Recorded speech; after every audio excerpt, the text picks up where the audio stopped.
Honourable members, let us pray. Lord, the God of righteousness and truth, grant to our King and his government, to members of the Legislative Assembly and all in positions of responsibility, the guidance of your Spirit. May they never lead the province wrongly through love of power, desire to please, or unworthy ideals, but laying aside all private interests and prejudices, keep in mind their responsibility to seek to improve the condition of all. Honourable members, it is the first sitting day of the week, and we will now be led in the singing of our national anthem by Andrew Cook. I invite all to participate in the official language of their choice. O Canada, our home and native land, true patriot love in all of us command, car ton bras sait porter l'épée, il sait porter la croix. Ton histoire est une épopée des plus brillants exploits. God keep our land glorious and free. O Canada, we stand on guard for thee. O Canada, we stand on guard for thee.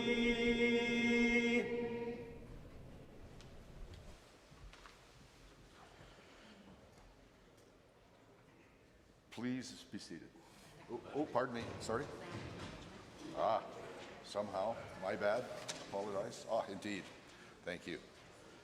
The Legislative Assembly is grateful to be situated upon Treaty Number 6 territory. This land has been a traditional region of the Métis people of Alberta, the Inuit, and ancestral territory of the Cree, Dene, Blackfoot, Saulteaux, Iroquois, and Nakota Sioux people. The recognition of our history on this land is an act of reconciliation, and we honor those who walk with us. We also acknowledge that the province of Alberta also exists within territories 4, 7, 8, and 10, and the Métis Nation of Alberta. Please be seated.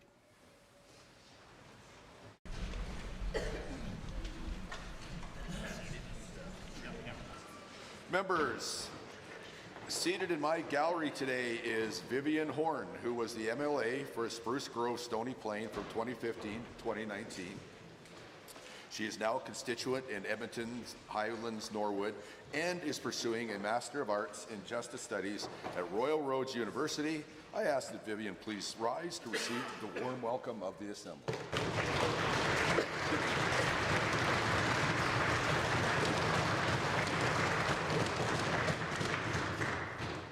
Of guests. Members, today we had the privilege of hearing O Canada performed by Andrew Cook. Born and raised in Alberta, Andrew Cook is a father, husband, and brother who cares deeply about his country. His ancestors immigrated to Western Canada from British factories and shipyards in search of a better life. Andrew mentioned that Alberta has given him a place to grow up, bask in the glory of championship hockey, while also feeling the pain of defeat. As a proud Canadian, he feels fortunate to call Alberta home and is committed to defending our province's and country's values, the right to live strong and free. I ask Andrew to please rise and receive the warm welcome of this Assembly.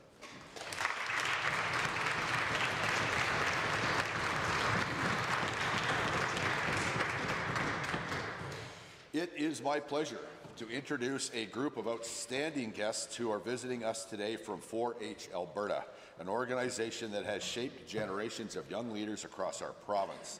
These individuals spent the day at the legislature, enjoyed lunch with the Minister of Agriculture and Irrigation, and a meeting with the Premier.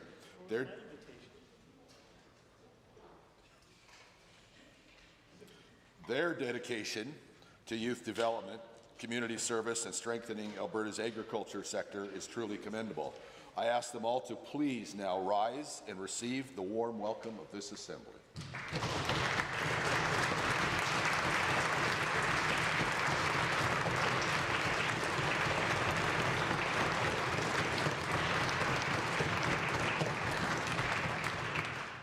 have two school group introductions today, starting with the member from Edmonton, honourable member from Edmonton, Glenora. Thank you very much, Mr. Speaker. It's my absolute honour to introduce a group of students who are here in grade 6 from Glenora Elementary School, as well as a group of grade 6 students who are here from Telmatora School. I ask that they all rise and receive the traditional warm welcome of our Assembly.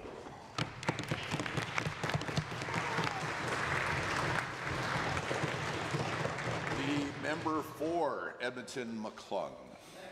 Speaker, it gives me great pleasure to rise as well today to welcome to you and through you the 27 grade 6 students and their teacher, Lindsay Todd, plus chaperones Sarah Dixon from Telmatora School. I hope to see you all again soon the evening of December 14th here in the legislative grounds for Hanukkah menorah lighting ceremony on the legislative grounds outside here. So Telmatora, please accept my offer to rise once again and receive the warm applause of the Assembly. Thank you.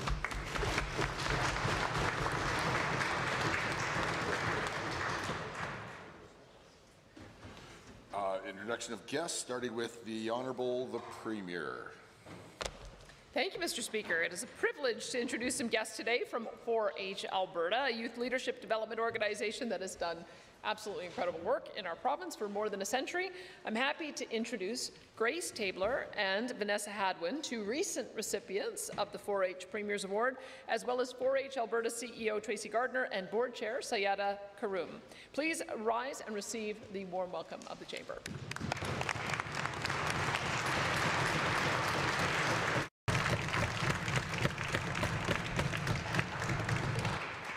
Thank you, Premier. I had the privilege of meeting those award winners today. Our next introduction is the member for Edmonton Castle Downs. Thank you, Mr. Speaker. I rise today to introduce to you and through you, on behalf of the member from St. Albert, Owen Caldwell and Kai Caldwell. Owen is a high school student and very heavily involved with the St. Albert EDA. We thank them for joining us today. Please rise and accept the traditional warm welcome of this Assembly.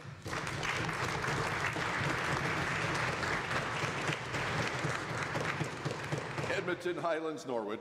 I'm honoured to introduce some wonderful queer and trans folks that are here today. Tess, Claire, Erica, and Danny from Pride Corner. Chris Tansey, who's a registered nurse working in gender-affirming healthcare. Ryder, who runs the organization Trans Inclusive Athletes of Alberta. And Darian and Jadine, two proud folks who are living in my constituency. Please rise if able and be welcomed by us all.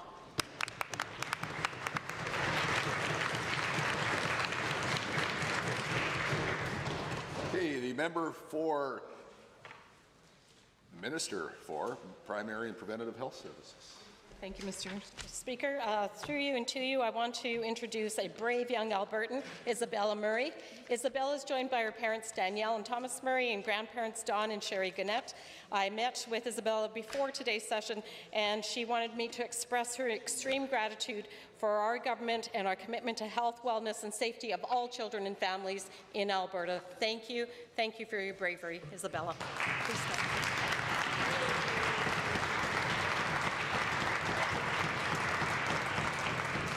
The member for Edmonton, Decor.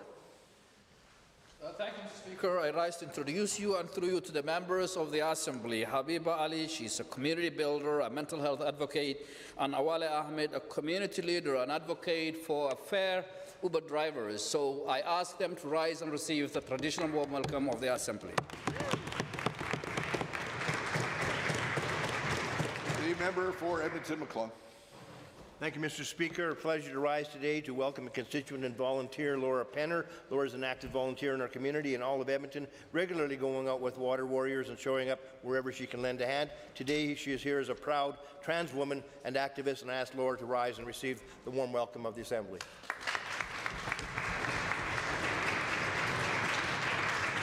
The member for Calgary, Falcon Ridge. Thank you, Mr. Speaker. I rise to introduce to you and through you to all members of the Assembly, Sikh Motorcycle Riders, Calgary, Canada. They promote motorcycle safety and lead fundraising efforts for local and global causes such as cancer care, Punjab flood reliefs, anti-bullying, and many more. I ask that President Gurjeet Singh Rai and the entire club rise to receive the traditional and warm welcome of the Assembly.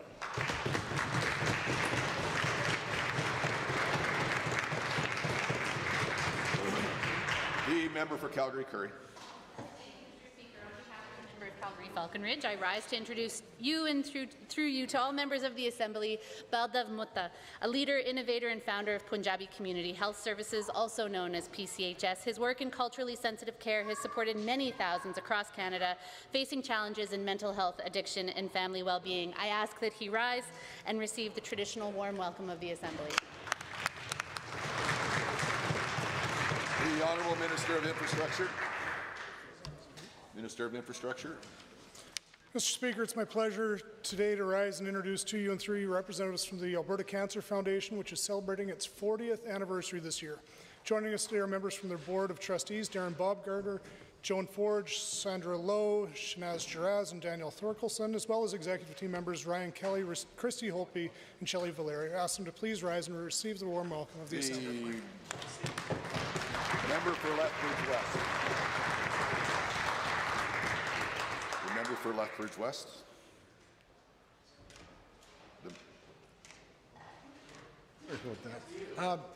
Mr. Speaker, thank you. To you and through you, I'd like to introduce Deanne Richard, a longtime volunteer, friend, and advocate for the LGBTQ+ community. Deanne, would you like to rise and get the warm welcome of the Assembly?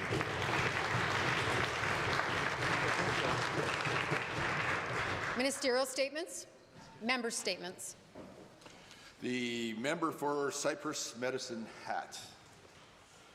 Mr. Speaker, our government took decisive action to strengthen Alberta's healthcare system by launching the Acute Care Action Plan. It begins with substantial capacity increases, including 1,000 new hospital beds in Calgary and Edmonton. We're also expanding surgical access by adding 50,000 additional surgeries over the next 3 years.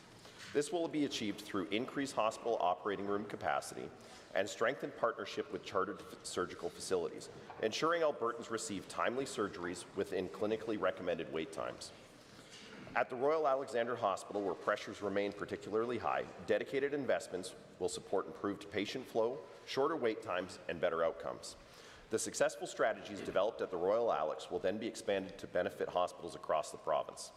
It's expanded treatment capacity through 12 new psychiatric beds and the permanent transition of 30 temporary beds. In the coming weeks, our government will also announce a major expansion of continuing care spaces province-wide. This will help transition hundreds of patients from hospital settings into more appropriate care environments, freeing up urgently needed hospital capacity. The action plan also includes the development of a province-wide NICU strategy to address neonatal pressures to better support Alberta's youngest patients and their families. Beyond these immediate pressures, the plan establishes 6 long-term priorities that modernize care delivery, strengthen system performances, and improve outcomes, including expanded surgical access, modernizing emergency health services, improving patient flow, developing a long-term health workforce plan, strengthening community-based care, and developing a 50-year capital infrastructure strategy. Mr. Speaker, this plan provides a clear, responsible, and forward-looking path to a stronger, more responsive health system, one that delivers better health care for every Albertan. The member for Lethbridge West.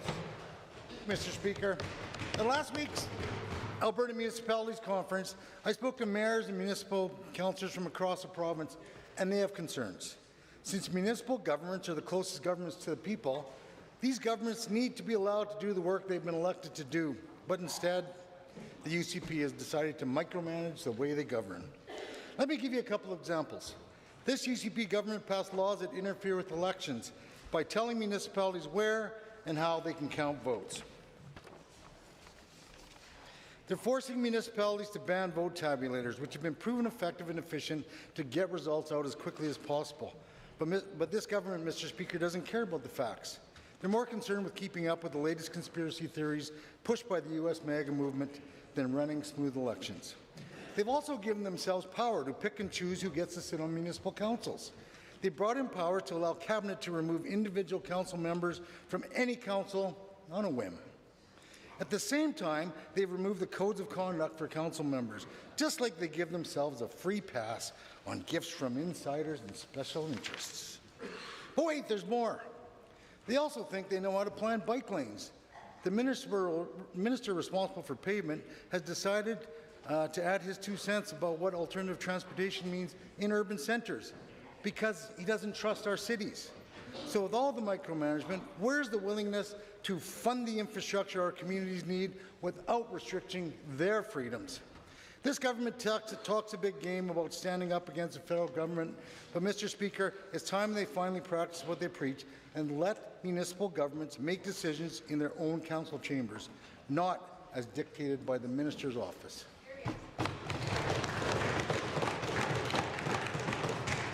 The member for Airdrie East. Mr. Speaker, in August 1982, David Ennis lurked in the bushes while watching the Johnson-Bentley family of 6 enjoy a family camping trip. He snuck into their camp and murdered the 4 adults with the sole intention of gaining access to the girls who were sleeping in the tent. They were only 11 and 13 years old. His motivation for murder was to fulfill his sexual fantasies of torture, molestation, and rape. For the following week, he carried out his sadistic tendencies on the girls. He left a permanent scar across this country. Mr. Speaker, David Ennis is seeking parole again, and he wants to walk free in Alberta. I say not on our watch and not in our province. David Shearing, who now goes by David Ennis because he was allowed to change his name after being incarcerated, is a convicted mass murderer and pedophile responsible for one of the most horrific crimes in Canadian history. This man has been denied parole 3 times, and rightly so. He is the definition of evil. His crimes were calculated, cruel, and incomprehensible. Albertans are fed up with a justice system that even thinks of releasing monsters like this. By even considering parole, we send a dangerous message. We tell families and victims that the worst crimes imaginable can be forgotten with time. That's not justice, that's betrayal. This government stands firmly against allowing this man parole. We stand with the victims and the families who believe someone so vile should remain behind bars for the rest of their lives. No murderer, pedophile, or anyone who violates human life so comfortably should ever return to society. Mr. Speaker, the Parole Board needs to hear our voices and know that we still care about keeping David Ennis behind bars. Please sign the petition at change.org. We need to ensure justice is permanent. David Ennis should never walk free. Not now, not ever. Here.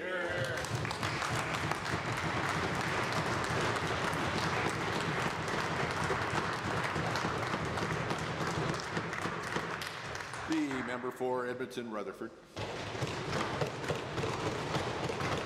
Rise with deep gratitude and love for the citizens of Edmonton-Rutherford. Over these past months, you have written, called, and visited our offices in unprecedented numbers. Over 100 contacts in July, 200 in August, 300 in September, and more than 1,000 in October.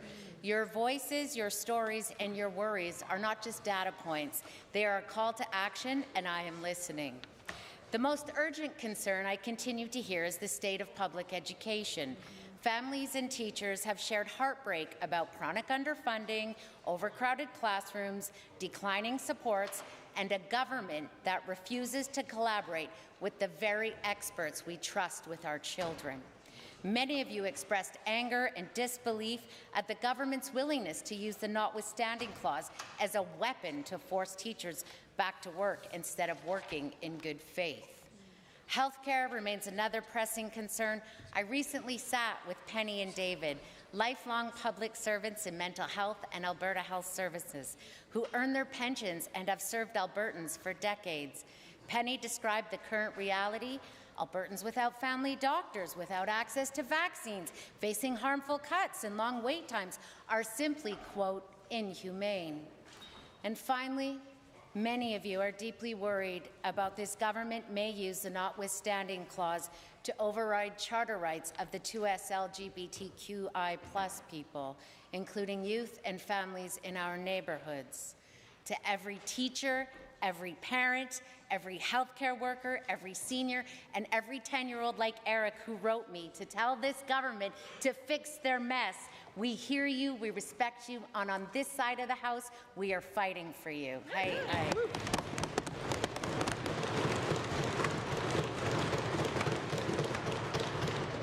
Honourable members, it is 1:50, which makes it time for oral question period, and the first question belongs to the Leader of the Official Opposition. Mr. Speaker, 1/3 of the UCP government caucus is now under threat of citizen-led recall petitions, with more to come. The Premier has been a fan of recall her entire political and media career, enthusiastically cheerleading for the recall effort, for example, against Mayor Gondek. Suddenly, she doesn't love it so much anymore.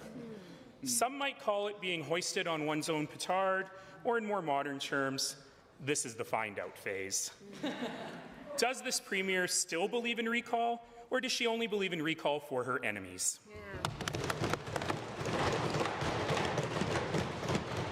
The Honourable Premier. Well, thank you, Mr. Speaker. That's an absolute mischaracterization of my relationship with the former mayor. We actually did a lot of great work together, and I wish her well in whatever her next steps are. As for recall, clearly there are some fences that we need to ensure are in place to make sure that it's not abused or misused in the way it is being abused and misused by the unions and others who are trying to take down this government. They're being very open about the fact that it's a government overthrow. And so, Mr. Speaker, we're talking to caucus, we're talking to elections officials to see whether or not there does need to be any modifications to make the rules fair. The Honourable Leader of the Official Opposition. It's fascinating to hear the Premier use words like abuse and misuse and overthrow when people are simply using her legislation as written. Yes. This is contempt for citizens. The Premier characterized grandmas going door-to-door in Bowness with radical militants overthrowing her government. Yeah. And the member for Airdrie East recently doxed and insulted a citizen, suggesting that public servants should not be allowed to ever criticize the government. Does the Premier believe that public servants must swear an oath to her and her alone, or does she believe in their freedom of expression? Hear, hear. A point of order was noted at 1:52 p.m. The Premier. Well, thank you, Mr. Speaker. I would note that in other jurisdictions, one of the issues that they have is that citizens can seek the removal of elected officials for neglect of duty, misuse of office, or incompetence. And so those are the kinds of things that I believe that when the initial intention of this law was brought forward, that was the initial intention for how it was going to be used. It was not intended to have unions weaponize it to bust people in and put GoFundMes online in order to be able to topple the sitting government. That's what elections are for, Mr. Speaker. Yeah, that's right. Here. Honourable Member. The list of quotations of the Premier saying exactly the opposite, that recall is about keeping people honest between elections, is too long to get to in 35 seconds. And certainly she didn't make any of these arguments against Mayor Gondek or Mayor Gandam's petitions when she felt that it was convenient for her. Now listen, it is never acceptable to harass staff, politicians and their families. Members on this side are no strangers to receiving that harassment. But how you respond matters.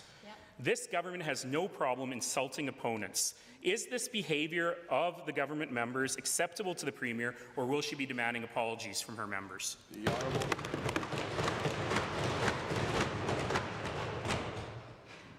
Thank you, Mr. Speaker. I would invite the member opposite to look at my feed from time to time to see how people communicate with me. I always behave in a way that I expect others to treat me. I have always been respectful to those who are, even those who ask me some pretty tough questions on the radio show that I do every couple of weeks. I would hope, Mr. Speaker, that we could elevate the level of debate that includes this side of the chamber, that side of the chamber, our various supporters. I think that is what people would like to see, and that's certainly what I would expect as well. The Honourable Leader of the Official Opposition for the second set of questions. I am very much looking forward to that elevation of debate, starting with a number of the members' social media this week. Yeah. Now, last week, the Premier admitted that Justice Wyant's corrupt care investigation did not request an interview with a single politician or political staffer. Shocking, given that politicians and political staffers are at the centre of the issues. Yeah. Yet the Premier blames AHS. The Premier must remember that Justice Wyant didn't request those interviews because he couldn't. He was restricted from doing it. Yep. And that's why the government was not cleared by that investigation. Will the Premier finally agree to a full public inquiry on this matter? The Honourable Premier. Thank you, Mr. Speaker. Judge Wyant could talk with anyone that he chose to. And as I understand it, there was only one person who indicated that they did not want to be interviewed by him. And that included no government officials elected, no one who is working within government, and no political staffers, Mr. Speaker. This, quite frankly, was an independent procurement decision. All procurement decisions at that time were under the umbrella of AHS. In fact, there was a lot of praise for the procurement department of AHS at the time. We discovered some problems. We're going to fix them. Honourable Opposition Leader. It never fails to impress me that the Premier doesn't understand that every single time she blames AHS, she tells on herself. She's forever finding someone else to blame. She never takes responsibility for anything. The buck never stops with her. But she runs AHS. She's hired and fired multiple hand-picked CEOs, multiple boards, yet she tells us it's their fault. So will the Premier today clear the air and tell us who does run AHS? Is it the World Economic Forum, is it the chemtrail people, or is it Big Pharma?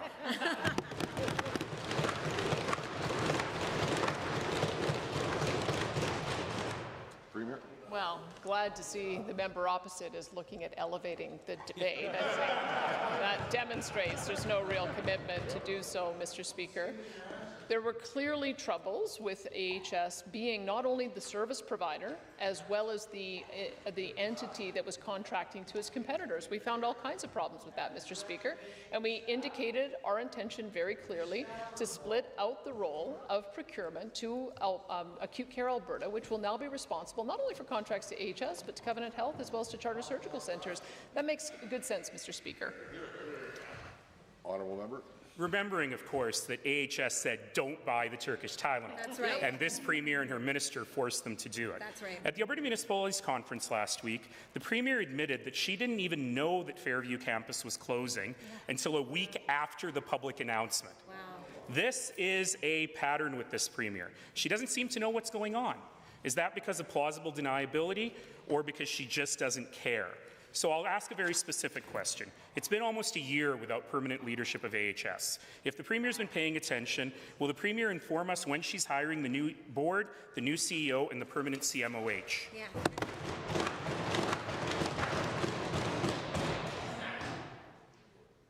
The Premier. Thank you, Mr. Speaker. The Board of Northwest voted to close down the Fairview campus. The Minister of Advanced Education let me know, and I've been working with my northern MLAs to see if there's another alternative. There are other campuses that might be able to take that on. Maybe we can direct money to them directly. Maybe they can be part of a school board. I'm not prepared to say that this is the final answer on this, Mr. Speaker. When it comes down to how we have refocused healthcare, we've got a lot more work to do to make sure that we're optimizing each of the different entities responsible for each aspect of the healthcare system. We're going to keep doing that, Mr. Speaker. Honourable Member with the third set of questions. That answer really makes me believe, as Albertans believe, that this Premier does not have a handle on difficult files that her government is dealing with.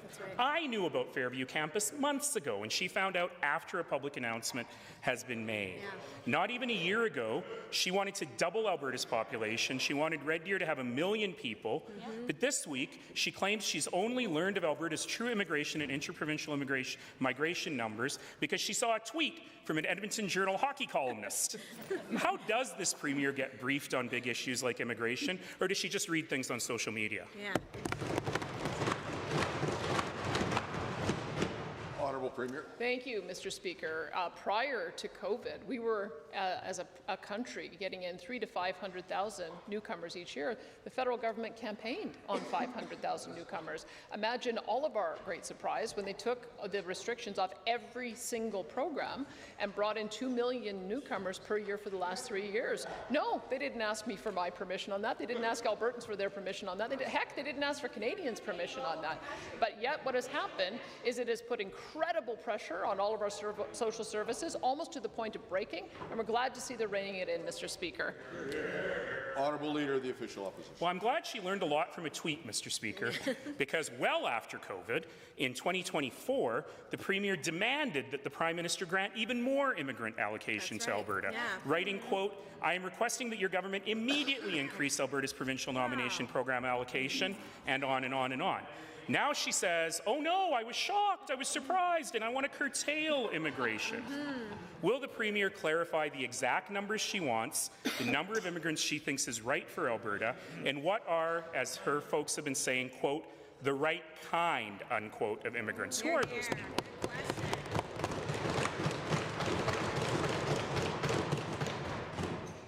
The Premier.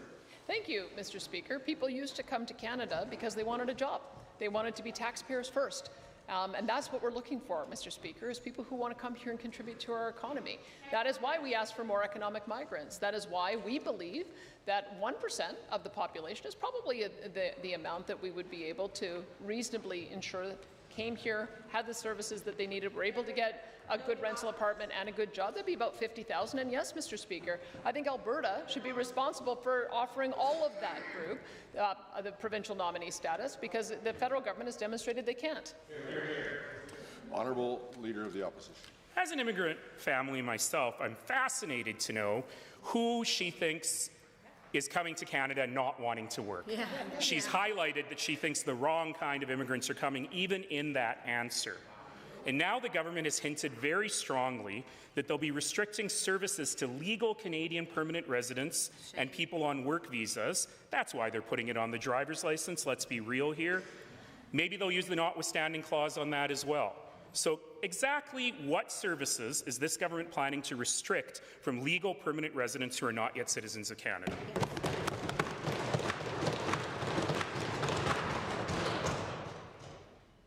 Premier. Thank you, Mr. Speaker. I'm watching with great interest in the UK as a socialist Prime Minister, Keir Starmer, is having a discussion about whether to increase the number of years that a newcomer has to be in his country before they're eligible for benefits. It was currently 5 years. They're talking about increasing it to 10 years. That I think is a reflection, Mr. Speaker, on the fact that people are feeling like they're not getting the services first. They're not getting a doctor. They're not ensuring that their kids are able to, in classroom, to be able to get the support that they need. And that's an active discussion we're having, Mr. Speaker, about how do we prioritize. Honourable member, you had 3 questions times 3. I hope you enjoyed them, but now it's somebody else's turn. The member for Edmonton Whitefoot. Last year, the Premier amended the Alberta Bill of Rights to protect the right of Albertans to choose their own medical treatment. She fiercely defended it, saying, quote, "We want to make sure that every person is able to talk to their medical professional and be able to get the advice that makes the most sense for them." To support her position, the Premier quoted philosopher John Locke, who said that when it comes to foundational democratic rights, quote, "Rulers who fail to protect those rights may be removed and replaced." So when did the Premier stop believing in the right of Albertans to make their own medical decisions? And does she agree with herself that she should be replaced if she violates those rights?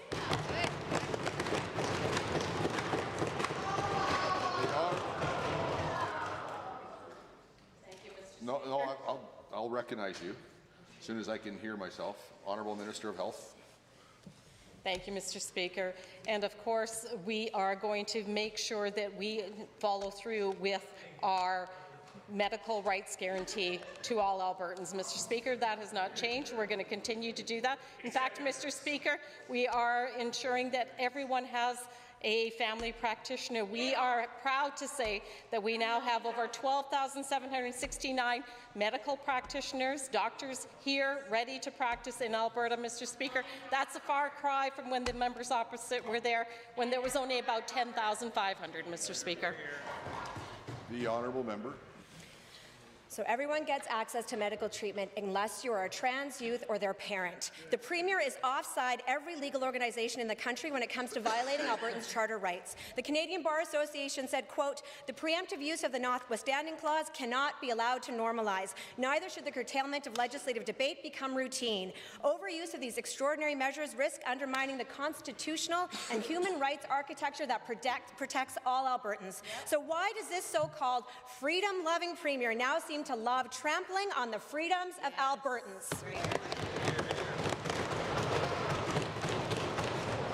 Point of order is noted at 2:05, and the Minister of Justice has the... Well, thank you very much, Mr. Speaker. Once again, ridiculous concept here, Mr. Speaker. We've said time and time again that we uphold the rights of Albertans. That's exactly why we introduced the amendments to the Bill of Rights, Mr. Speaker. That's exactly why we stand with parents and children in this province, Mr. Speaker. That's why we're bringing forward a number of policies that help ensure that children and youth can grow and develop in this province without undue influence from the NDP and the like, Mr. Speaker. Honourable member. Sounds like this government is picking and choosing which Albertans have rights in this province. The Canadian Civil Liberties Association says, quote, when governments use the notwithstanding clause to dodge accountability and silence opposition, they don't just target workers, they threaten the rights of everyone. And Amnesty International says, quote, Alberta's use of the notwithstanding clause continues an alarming trend of provincial governments putting political expediency ahead of people's human rights. And PFLAG, an LGBTQ parents group, says, quote, using it in this way sends a chilling message. Dignity and equality can be set aside for political purposes. Why is this Premier putting her political future ahead of dignity, equality, and Albertans' human rights? The Honourable Minister of Justice. Thank you once again, Mr. Speaker. This is about children's rights, Mr. Speaker.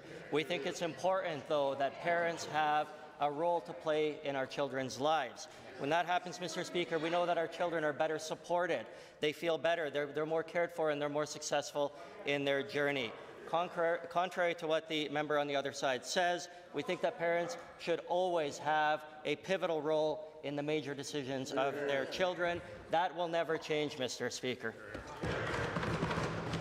The member for Sherwood Park.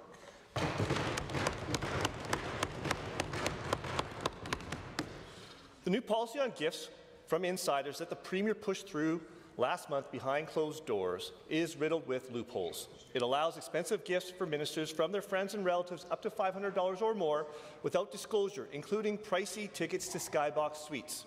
Why would the Premier push this unacceptable policy that allows more conflicts of interest and more gifts to Cabinet from their friend Sam Murray? The Honourable Minister of Justice. Thank you very much, Mr. Speaker. The honourable member is incorrect, Mr. Speaker. We made amendments that were consistent with the rest of Canada, Mr. Speaker. The fact of the matter is that we've got independent offices, the Ethics Commissioner, for example, that is tasked exclusively with dealing with any gift exchanges that are inappropriate, and that is exactly what that office does, Mr. Speaker. The changes that we made in the gifting processes are consistent not only with the rest of Canada, but far below the federal limitations, Mr. Speaker. If they have a problem, they should look to their federal friends first. The honourable member. Given that this government has a history of accepting gifts that don't pass the smell test for Albertans, given now is the time to pass new legislation that increases transparency, to crack down on unethical behaviour, and to eliminate kickbacks to UCP insiders, will the government support Bill 202, the Ethical Governance Act? Or will they keep their loopholes so they can continue to accept luxury gifts from their friends and insiders? Yeah. The Honourable Minister of Justice. Mr. Speaker, the purpose of the Ethics Commissioner and the Office of the Ethics Commissioner is to make sure that they have a handle on the Conflict of Interest Act and the conduct of all members in this Assembly. That is the role of the legislation. That is the role of the office, Mr. Speaker. We know full well that the Office of the Ethics Commissioner is working diligently to make sure that each and every member complies with the Act, and that's what we'll continue to do, Mr. Speaker. There is good legislation in place, and we'll abide by it. Honourable member. Thank you, Mr. Speaker. Given the government is obsessed with accepting luxury gifts from friends, insiders, and lobbyists, and given the rules that the minister just stood up and talked about are made by themselves and allow them to accept lavish gifts, why won't the government commit to supporting Bill 202, the Ethical Governance Act, that eliminates their excuses, and finally try to meet the standards of ethics, transparency, and accountability that Albertans deserve and expect?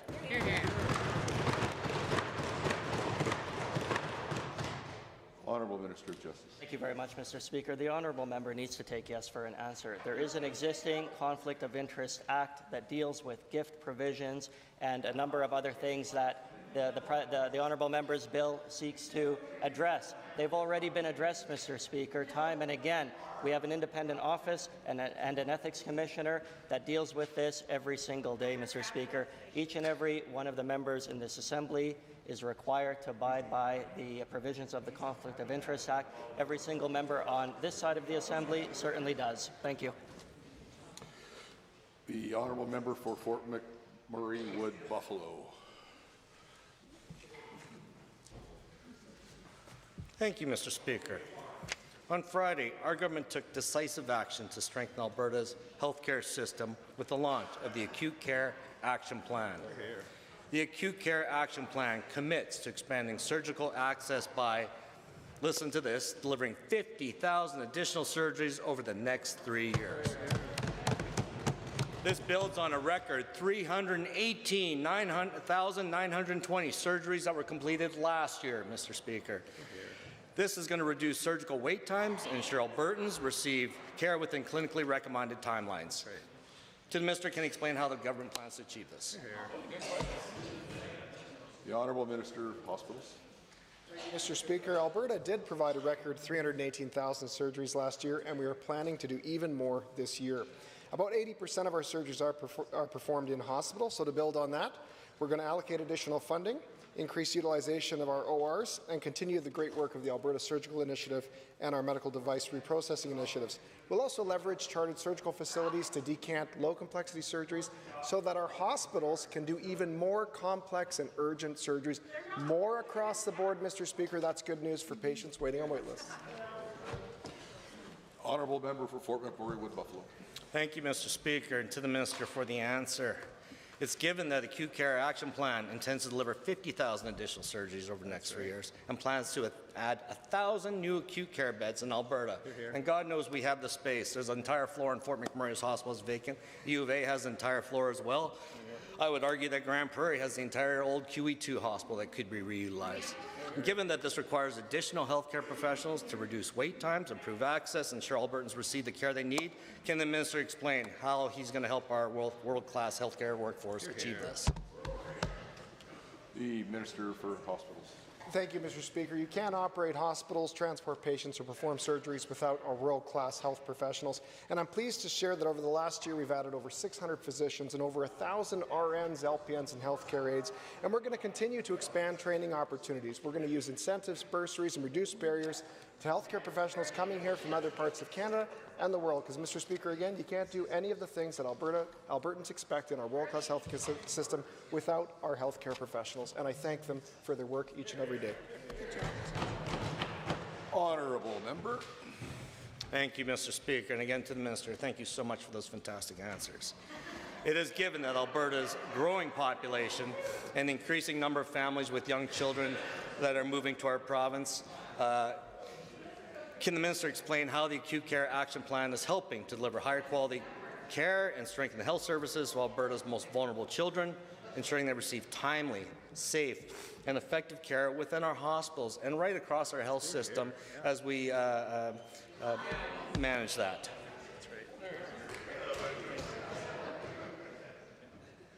The Honourable Minister of Hospitals. Thank you, Mr. Speaker. To the member for the great questions. The Acute Care Action Plan includes plans for a 400-bed tower at the South Health Campus, which would enhance women's health services and expand neonatal units. It also establishes a provincial NICU strategy to ensure our infants receive timely, specialized, and high-quality care wherever they live. And, Mr. Speaker, in the coming days, we will share an exciting update on the Stollery Children's Hospital. Our children deserve the best care, and that's what our government and the Acute Care Plan will deliver. And I'd like to thank the members opposite for joining us in advocating for the Stollery.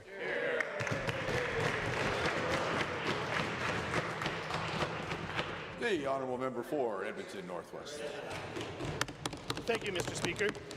Fairview Campus has been a post-secondary institution for more than 70 years. It has been an integral part of the regional economy and offers high-quality post-secondary education right in the heart of the Peace Country. Yeah. So what happens?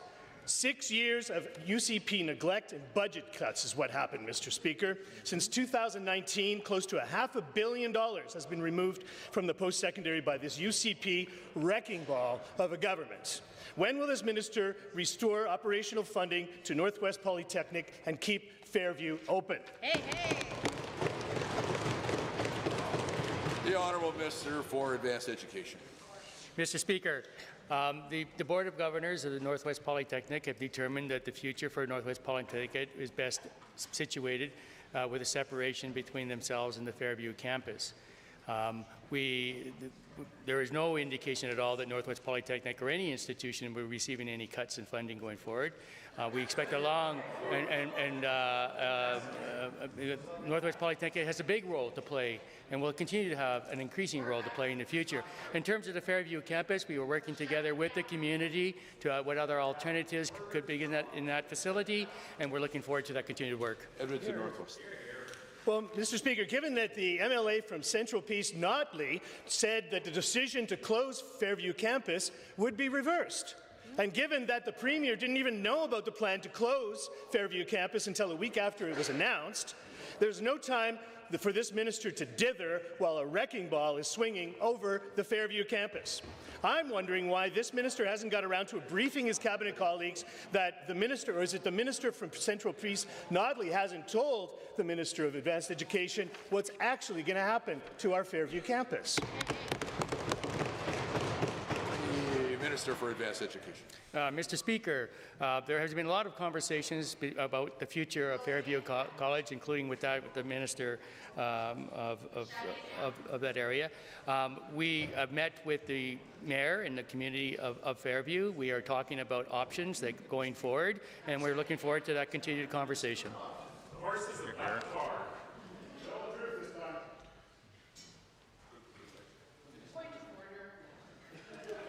Point of order has been noted at 2:17, along with a lot of chit-chat from people who haven't been recognized to speak on both sides. So let's just try one at a time, see how that works. Edmonton Northwest. Thank you, Mr. Speaker. Well, given that dozens of rural and smaller colleges across Alberta are watching the situation at Fairview campus very closely to see where their fate lies, given that these colleges are a very important part of the economy and community in each of the regions that they are located in, and they're all threatened with budget cuts too. When will this minister stop dithering, talk to the people in Peace Country, maybe starting with the MLA from Central Peace Notley, and get cracking on the plan to keep Fairview campus open and thriving like it has been over the last 70 years? Honourable Minister. Mr. Speaker, all the educational institutions in the post-secondary system with Alberta have evolved and developed over the years to respond to the different situations that exist within Alberta. The future of Fairview campus, as I mentioned before, is under conversation. We were meeting and discussing options with the community. My department is assisting in that discussion, and we will continue to work forward with the community to see what the future of Fairview campus will be going forward.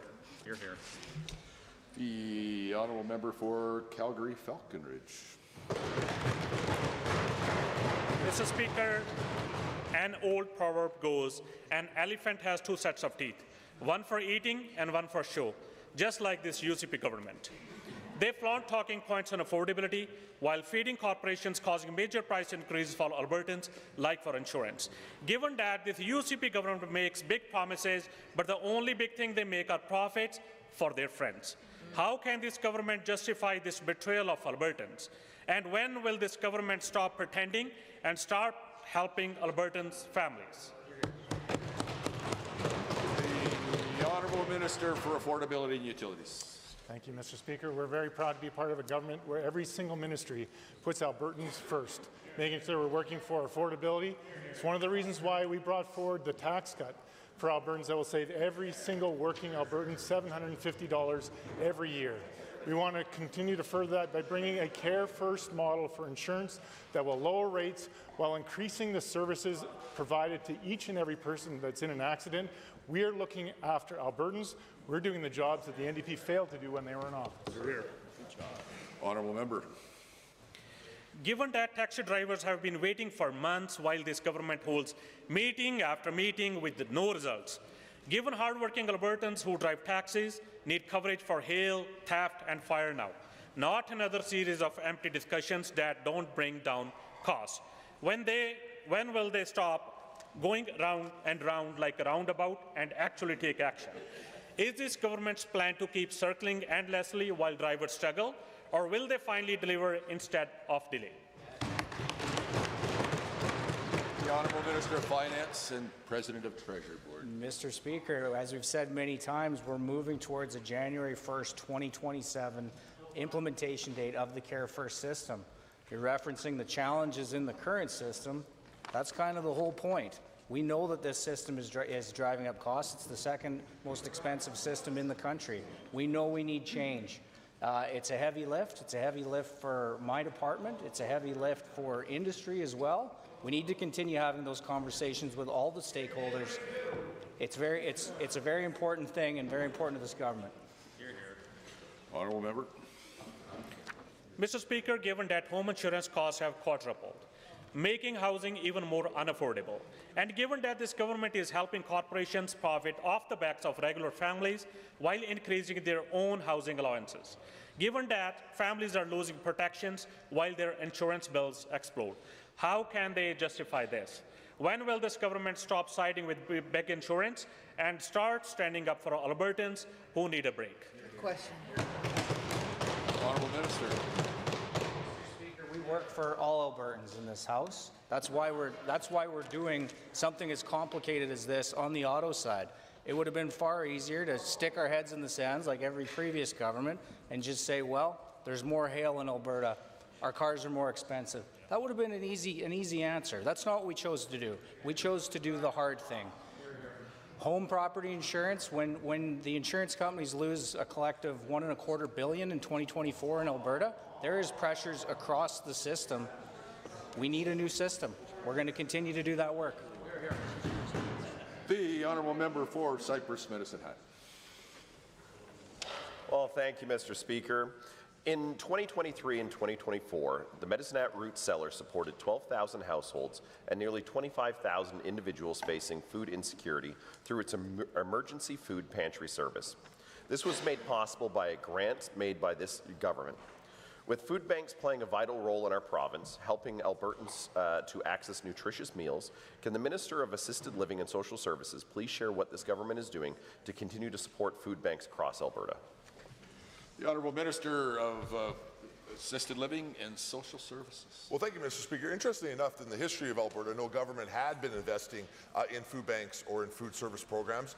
This government saw the challenge that was taking place with the affordability crisis and has invested on $31 million inside this space, Mr. Speaker, underneath the leadership of this Premier, something that we're very, very proud of. And, Mr. Speaker, I want to tell you, we've really focused on making sure that gets to lots of providers across the province, like in the honourable member's riding, to maybe be able to make sure they can build capacity and be able to provide food services all across Alberta, not just inside our largest cities, Mr. Speaker. Hear, hear. Honourable members, let's hear from the person with the floor and only those. Honourable member. Thank you, Mr. Speaker, and to the Minister. Given that food security plays an essential role in supporting seniors' wellness and independence, and further given that there are community organizations across the province that help ensure seniors have consistent access to nutritious food, can the same Minister please outline how this government is working to ensure older Albertans can have access to food supports that they need, and how you are supporting the community organizations that provide those supports? The Honourable Minister. Well, Mr. Speaker, we're investing an unprecedented $6 billion inside senior services in Alberta, Mr. Speaker, a reflection of both our fast-aging population and the fact that previous governments did not invest heavily in this area, Mr. Speaker. Examples would include $8.5 million specifically for transportation programs, helping connect seniors in places like rural Alberta, where I know the official opposition has not really been, to be able to make sure that they can get to places like food. Investing in healthy aging Alberta, Mr. Speaker, to be able to make sure that they can provide support services to our seniors all across Alberta, Mr. Speaker. Here, here. Cypress Medicine Hat. Thank you again, Mr. Speaker, and to the Minister. Given that food banks like Medicinate's Root Cellar are often the first point of contact for Albertans in need, and further given that many individuals facing food insecurities also require broader supports like housing, employment, and mental health services, can the same Minister please explain how this government is working with community organizations to ensure that these wraparound services are strengthened and supporting Albertans who are moving from insecurity to long-term sustainability? Minister. Well, thank you, Mr. Speaker. We continue to invest in our partners with FCSS as an example, $105 million, Mr. Speaker, in all their programs all across Alberta. We've increased our rental supplement programs, Mr. Speaker, to 12,000 more households across the province, Mr. Speaker. And, of course, we continue to invest in senior affordable housing. That is the #1 way we can help our senior population, Mr. Speaker. And as the Edmonton Journal said last week, we are a mecca for housing, Mr. Speaker, which continues to make sure that we remain the most affordable jurisdiction to raise a family in, but also to retire in, Mr. Speaker. Hear, hear. Honourable member for Calgary-Beddington. Having scrapped class size tracking years ago and sitting idly by while class sizes have ballooned to unmanageable levels, earlier this month the UCP announced their grandly named Class Size and Complexity Cabinet Committee. But as always, it's too little, too late with this government. We've been calling on the government to tackle these challenges for years, but all they've done is duck and dodge responsibility. Why has it taken it this long for the minister to finally see the light? The Honourable Minister of Education. Well, thank you, Mr. Speaker. We had a very productive first meeting of the Class Size and Complexity Cabinet Committee. Really insightful to hear directly from our superintendents, Alberta Teachers Association representative who joined us, and other individuals as well. We'll be collecting data from all of our school divisions. Most of that's due back on November 24th. That data will give us a better understanding of class composition and class sizes for every school in the province, which will help us to make a much more informed decision about where to allocate resources and help alleviate pressures that we're seeing. Honourable member. Well, given that a meeting isn't going to cut class sizes, given that teachers and students continue to struggle under the conditions this UCP government has created for them, given that principals are being required to implement changes with little notice, and that the hastily published online forms are vague and difficult to answer, can the minister please tell Albertans why this government continues to talk a big game about red tape reduction when all they do is add more of it? Honourable Minister. As I mentioned a moment ago, collecting the data is necessary so that we can provide greater transparency to Albertans, and furthermore, to help inform next steps. It's important that when we look at future resource allocation, when we look at addressing some of the challenges that we're seeing in our school divisions, we want to have the best possible view with respect to individual classrooms and individual schools that are facing significant challenges. Some, of course, may have more unique challenges dealing with refugee students or students with English as an additional language, or other dynamics. So once we have that information, it'll help us to make the best informed decision. Edmonton, Glenora, maybe we'll wait. Maybe the person standing will be heard if we're able to. Calgary-Beddington. Given that we have the lowest per student funding in the country and that classroom complexity, class size, and other issues remain unaddressed, given that teachers and parents have asked this government for years to improve conditions in our classroom with no response, and given that this committee does not include even a single representative from one of the largest school boards in the province, Edmonton Public, can the minister tell us, is there anyone in this government who is actually listening to the people of Alberta? And only the Minister of Education. I'm extremely happy to have the superintendent of the Calgary Public School Divisions at the table with us.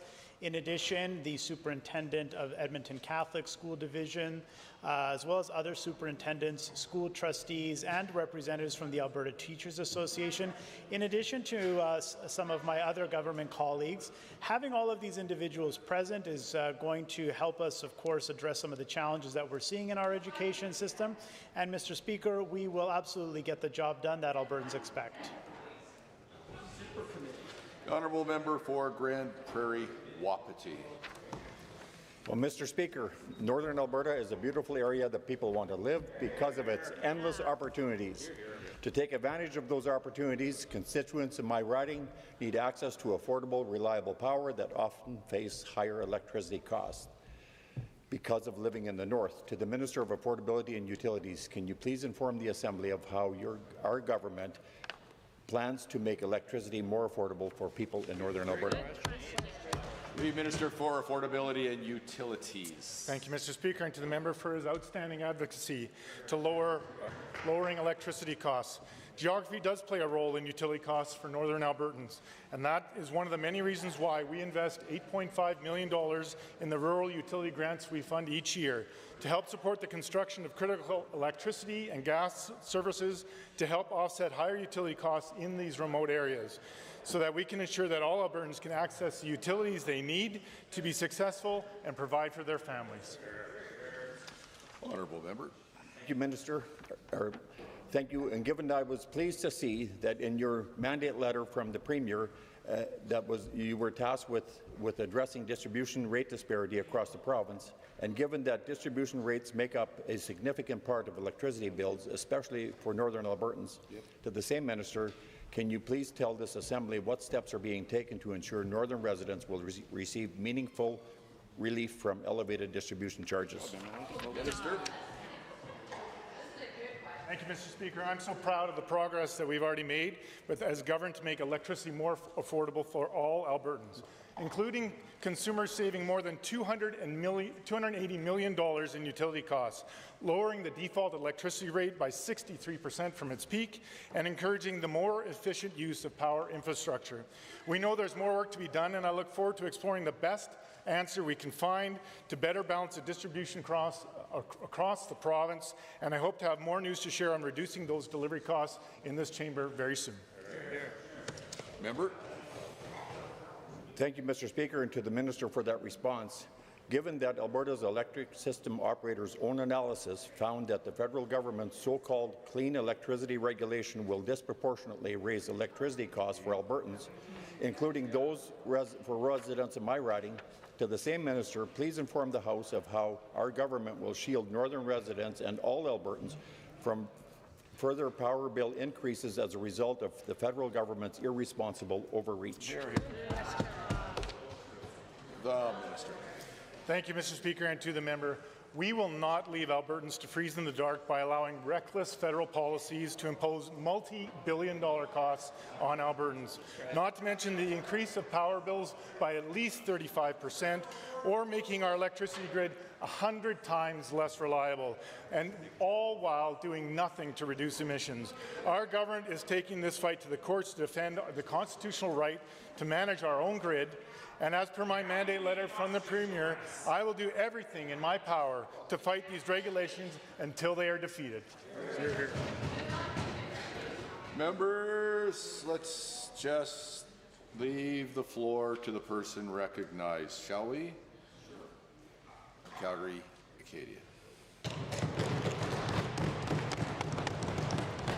On World Prematurity Day, I'm thinking of Alberta's tiniest patients and their dedicated healthcare teams who fight for them every day. These professionals were promised support, resources, and safe workplaces, promises this government has repeatedly broken. Staffing shortages worsen, pressure grows, and the families wait longer for care.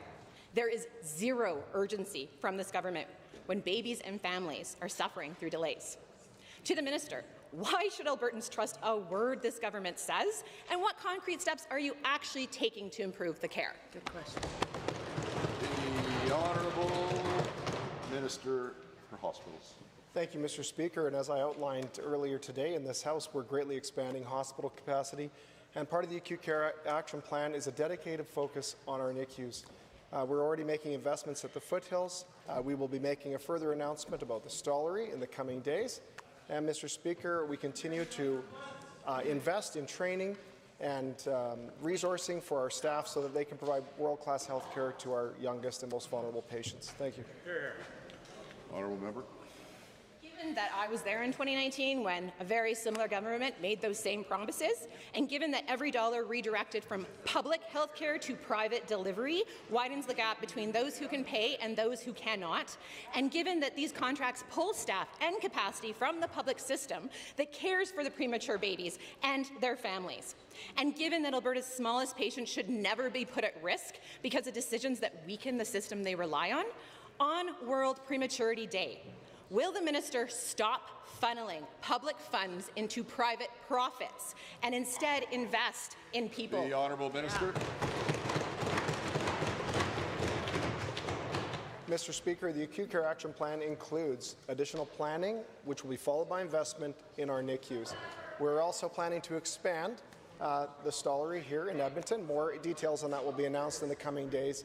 And Mr. Speaker, we're also working with other providers like the Alberta Children's Hospital to expand their operations so that they can serve more of Alberta's children. So, Mr. Speaker, I completely agree with the member opposite. Children are paramount. They will receive the best care that Alberta can provide, and we will put resourcing behind that. Thank you.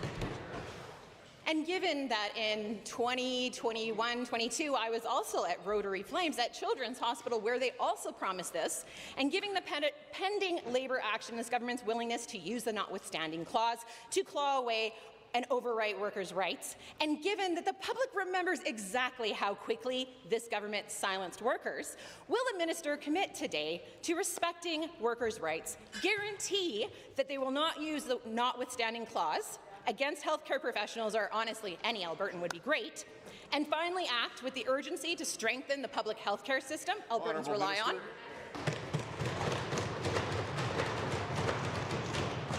Thank you, Mr. Speaker, and of course we tremendously value the work that our LPNs, healthcare aides, paramedics and others perform on behalf and for Albertans every day and our children, and we respect the collective bargaining process, and it's my hope that a negotiated settlement will be reached in the coming days, and that we continue to have a world-class compensation model for our healthcare professionals.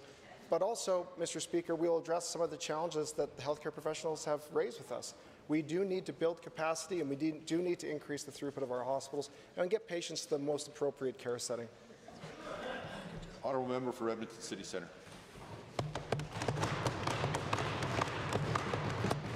Mr. Speaker, Albertans have been clear they don't want a provincial police force. Indeed, I just returned from the Alberta Municipalities Convention, where I spoke with dozens of leaders from mid-sized cities, rural municipalities, and not one of them was in support of this idea. RMA President Kara Westerlund says her members say the same. Yet the UCB continues to charge ahead, spending public money to produce a product their intended customers have already rejected.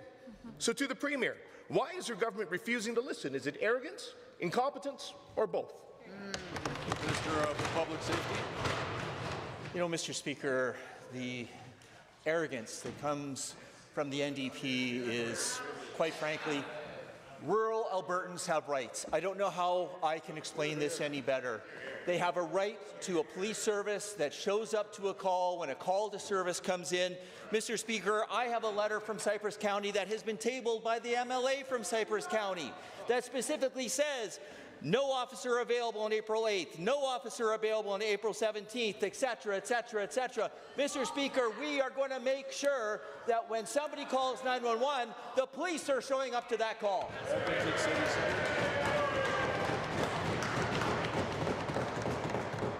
City Centre.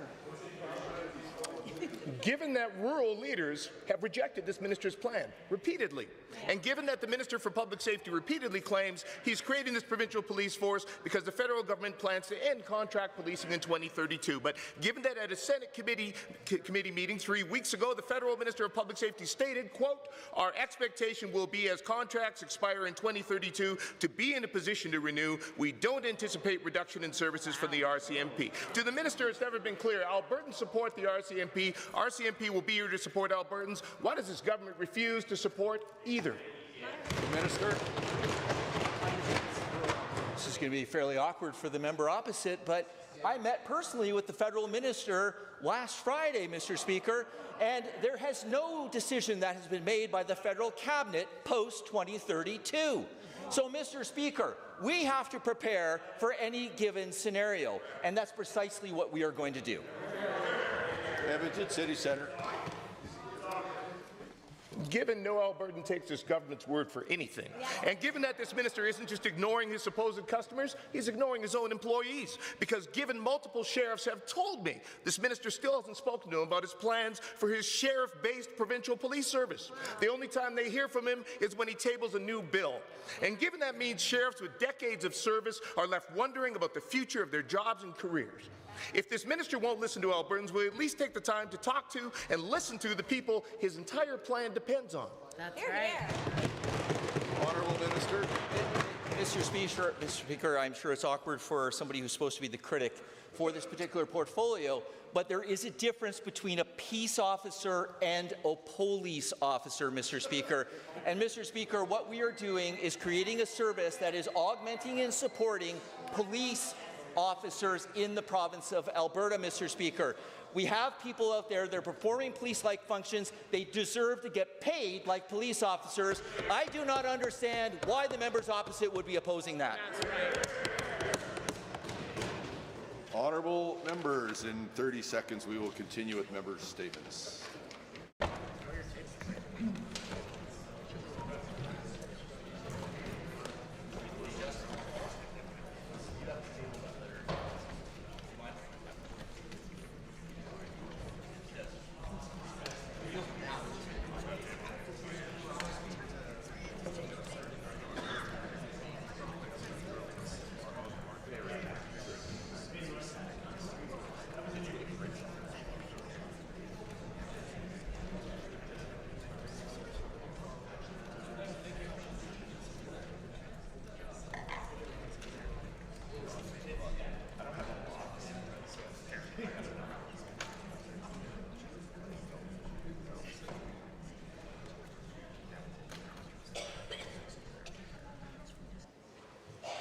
Honourable members, the next member's statement belongs to the member for Vermilion Lloydminster Wainwright.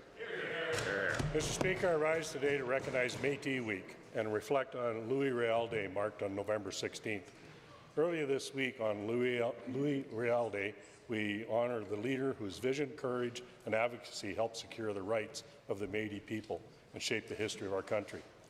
Although the day has passed, the significance of his legacy continues to resonate through Métis Week and serves as a reminder of the ongoing contributions of the Métis communities to Alberta and Canada. Métis Week, observed from November 15th to 22nd, is a time to celebrate the history, culture, and resilience of the Métis people, one of the three distinct Indigenous peoples of Canada. Today, more than 127,000 Métis call Alberta home. Their contributions enrich the culture, social, and economic fabric of our province. It's also an opportunity to acknowledge the unique heritage of the Métis, born from both Indigenous and European ancestry, and to recognize the role they've played.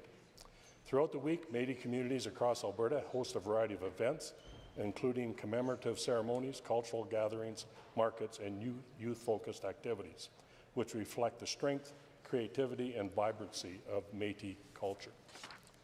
These events provide an opportunity for people across Alberta to learn about the history, experiences, and ongoing contributions of Métis citizens, while fostering respect, understanding, and meaningful engagement.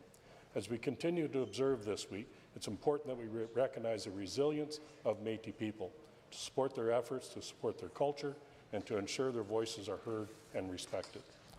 By honoring Métis Week and remembering the contributions of Louis Riel, we reaffirm our commitment to supporting reconciliation, inclusion, and building a more equitable, informed, and united future for everybody in Alberta. Thank you, Mr. Speaker.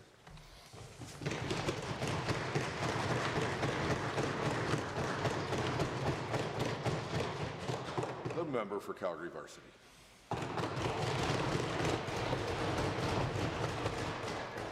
Vaccines are the most successful and cost-effective public health intervention of the past 2 centuries. They eradicated smallpox and controlled polio, measles, and diphtheria. Vaccines saved millions of lives from COVID-19 and allowed the pandemic to end. They're effective and safe. Yet the anti-science UCP continues to amplify dangerous vaccine misinformation, hyping rare risks and ignoring life-saving benefits. Now Canada has lost measles elimination status. Alberta recorded nearly as many measles cases as Ontario, a province with 3 times our population. 150 patients were hospitalized, and tragically 1 infant died shortly after birth after its mother contracted measles during her pregnancy. The UCP government has even gone so far as to make Albertans pay for vaccines and limited access to poorly accessible public health clinics, as most appointments must be booked by phone, and many wait for hours on hold or give up altogether. Members opposite should be ashamed of their willingness to put Albertans' lives at risk. Instead of sharing truth, they promote conspiracies. Instead of protecting Albertans, they falsely claim to be saving tax dollars, when we all know this anti-science government will cost Alberta healthcare system more money from preventable diseases. The anti-science vaccine UCP is not focused on ensuring Albertans have access to quality, life-saving health care. Instead, this government is determined to destroy publicly delivered health care. They're willing to sit idly by as sick and dying patients crowd our hospitals and emergency departments.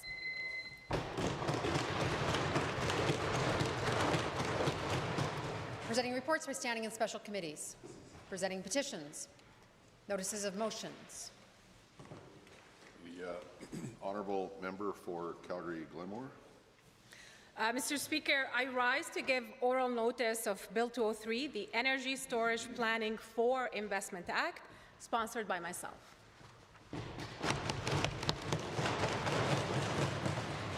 Introduction of bills. The Honourable Government House Leader. Thank you, Mr. Speaker. Time has arrived for me to do what I love to do best and what I know everyone in this chamber waits for, which is to introduce the Miscellaneous Statutes Amendment Act, Bill number 5.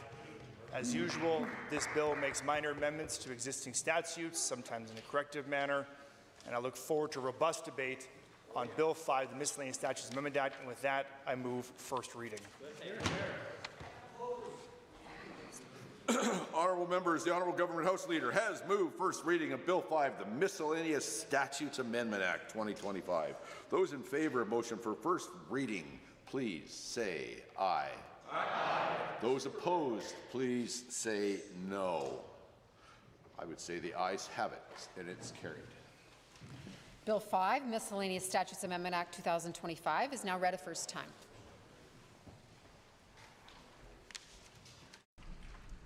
Honourable Minister of Service Alberta and Red Tape Reduction. Thank you, Mr. Speaker. Boy, if you like that last one, you're going to love this one, Mr. Speaker. I request leave to introduce Bill 10, the Red Tape Reduction Statutes Amendment Act 2025, number 2. This is the 10th red tape reduction bill we've introduced since 2019. The changes proposed in this bill will further cement Alberta's reputation as a leader in the country in reducing red tape. Mr. Speaker, I hereby move first reading of Bill 10, Red Tape Reduction Statutes Amendment Act 2025, number 2. Honourable members, the Honourable Minister of Service Alberta and Red Tape Reduction has moved first reading of Bill 10, Red Tape Reduction Statutes Amendment Act 2025, number 2. Those in favour of motion for first reading, please say aye. Aye. Those opposed, please say no. Say the ayes have it. The motion is carried. Bill 10, Red Tape Reduction Statutes Amendment Act 2025, number 2, is now read a first time. Tabling returns and reports.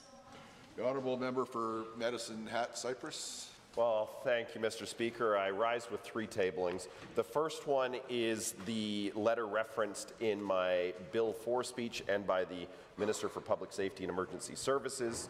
The second one that I have is an article titled "Actions Have Consequences Unless You Break the Law in Canada," apparently, and it highlights the soft on crime approach the federal government has taken.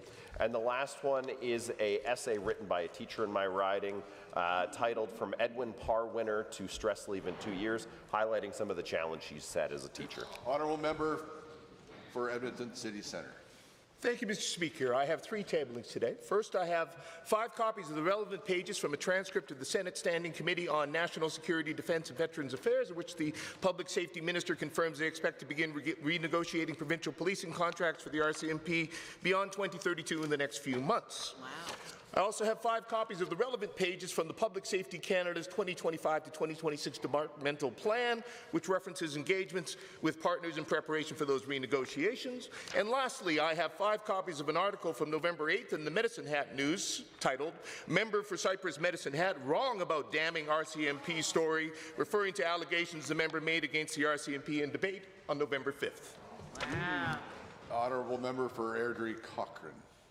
Mr. Speaker, I rise today to table 3 documents in a court case brought about by the United Conservative Party against myself, the MLA from Lesser Slave Lake, and the Alberta Party.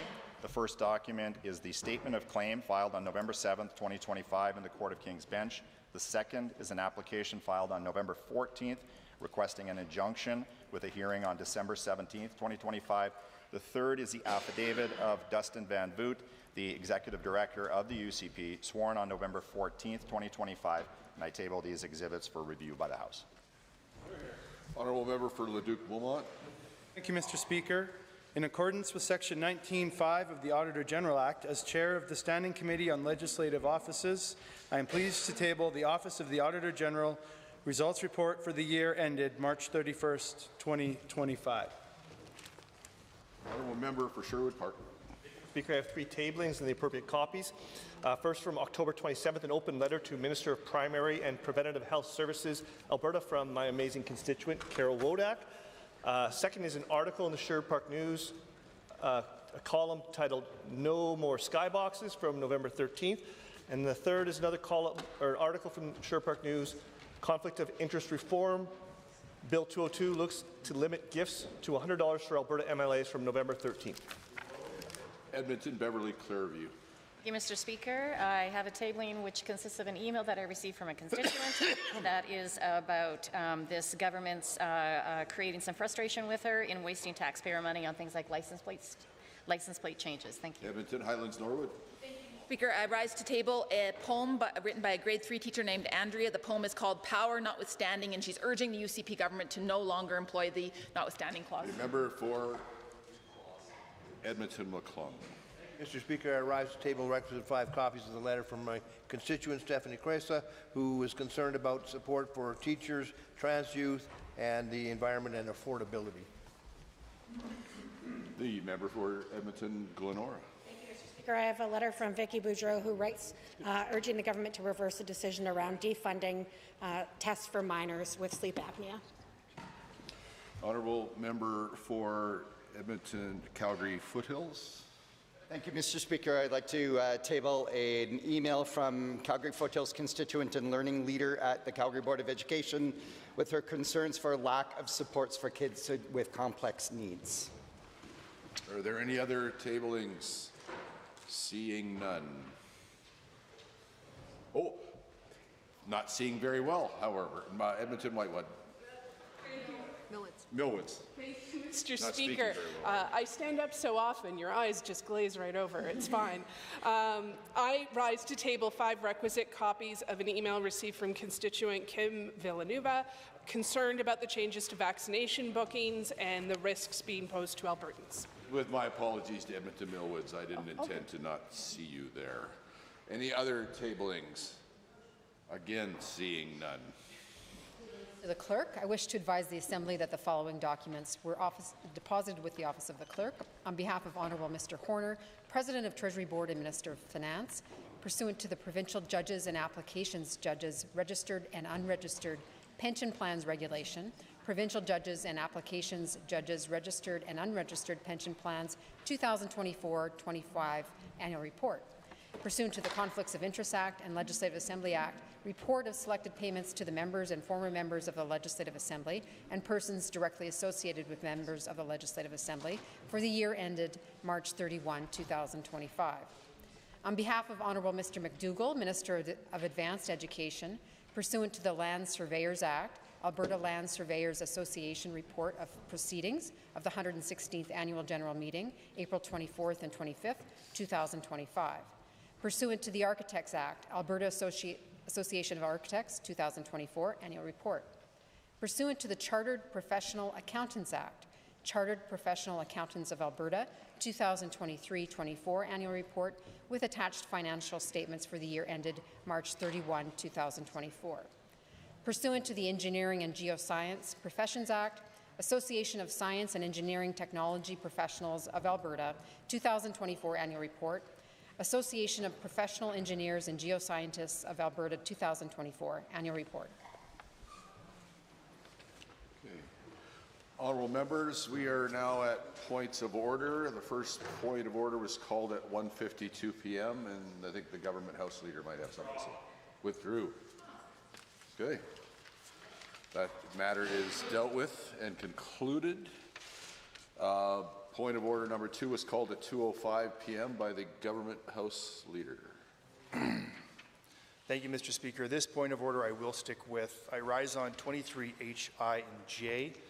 At the time noted, the member from Edmonton Whitemud was speaking in a question being posed to the government, and in that question the member said, the Premier loves trampling on the rights of Albertans. Similar language has been used on multiple occasions, particularly on October 27th of this year and October 4th as well. While most of these instances were referring to the government as a whole, which in that case I would acknowledge it would not be a point of order, in this instance the member was referring directly to the Premier. Now, whether the member likes what the government is doing or not, the member does not have the right to use abusive language. The member does not have the right to make allegations against another member, and the member does not have the right to impute false or unavowed motives against a member in this chamber. If I look back as well into the history of Hansard, there is a line from March 27, 2024, where the Speaker of the Day, Speaker Cooper, shout out Speaker Cooper wherever you may be today, you are breaching human rights. That line was ruled and there was an apology and a withdrawal made at the time. Mr. Speaker, during question period, the Leader of the Opposition said that we should all raise the level of debate in this chamber. And I would encourage the member from Edmonton Whitemud to do the same. As many points of order have been called in the past, apologies have been made, and commitments to do better, though today I don't believe we saw that. And I believe that forthcoming is an apology from a member on our side for conduct that was unbecoming. And so, Mr. Speaker, I would encourage you to rule that this is a point of order and ask the member to apologize and withdraw. Honourable Opposition House Leader. Thank you very much, Mr. Speaker. Mr. Speaker, I disagree with the government House Leader. I believe we are dealing with a matter of debate, and your ruling on this will be very important. I do not have the blues, Mr. Speaker, but to my best recollection, the member from Edmonton Whitemud said, why does this so-called freedom-loving Premier now seem to love trampling on the freedoms of Albertans?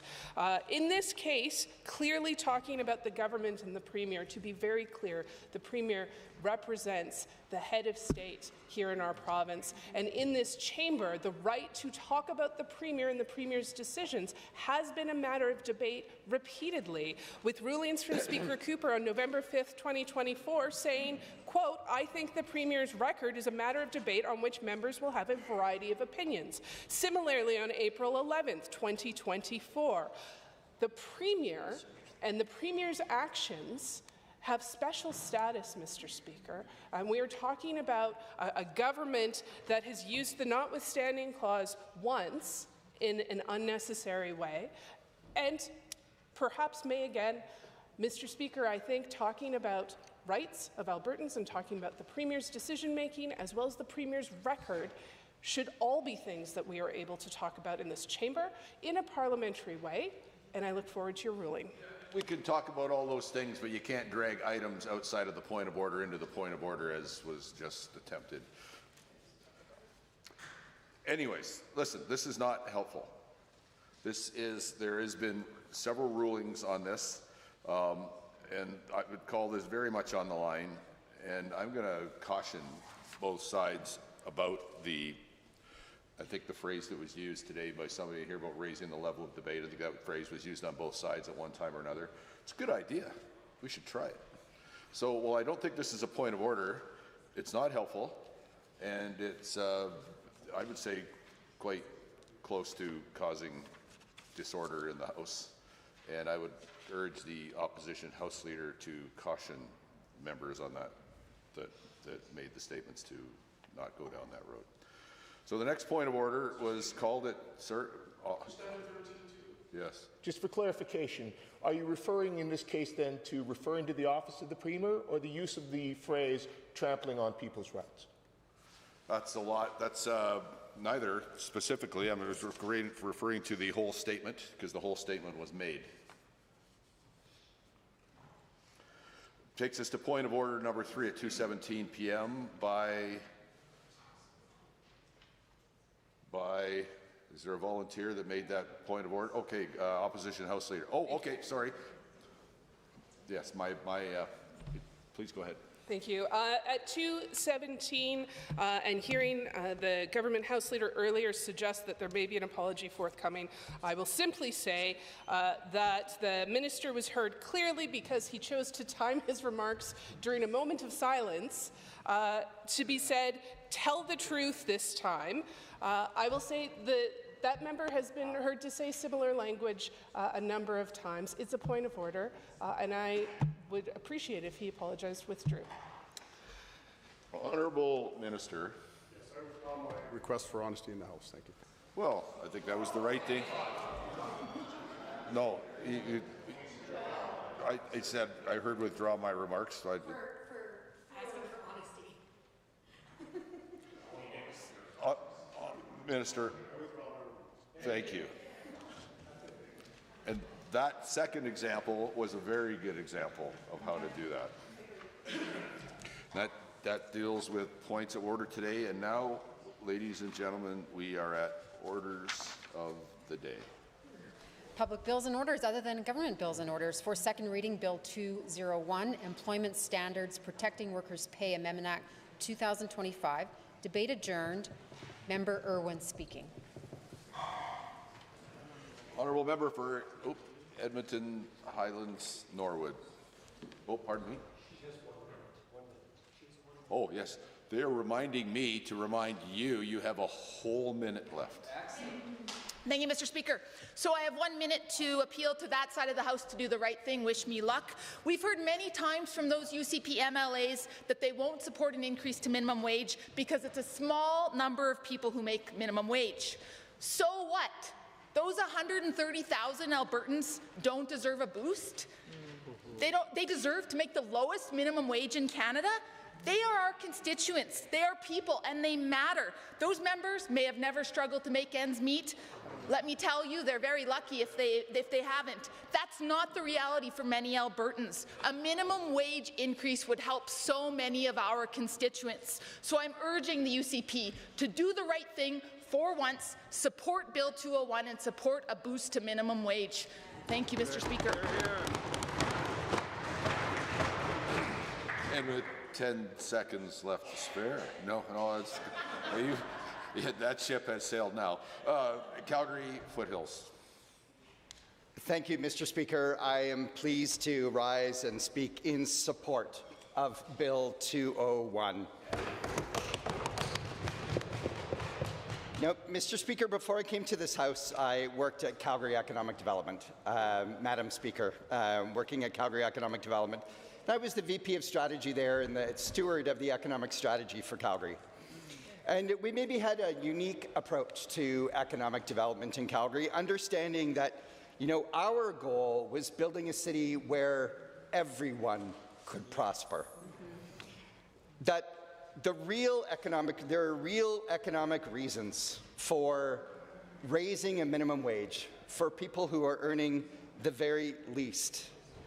Studies show that those who are earning minimum wage, when given an increase to those wages, fully spend those increases on goods and services, that there is no saving. They spend everything that they earn. And that, of course, could in turn lead to a boost to our economy. Yes. This could have a positive effect on GDP. In fact, the Federal Reserve Bank of Chicago conducted a study showing that an increase to the federal minimum wage in the United States by $1.75 could increase the GDP by 0.3%. So there are benefits beyond just the fact that people who are earning minimum wage could actually maybe live a life that is a little bit closer to a life of dignity, which is really tough for them to live today. So at Calgary Economic Development, when we did that work, we worked together with Vibrant Communities Calgary. Vibrant Communities Calgary was the steward of the poverty reduction strategy for the City of Calgary. And the City of Calgary, I think, was the first city in the country to have a poverty reduction strategy.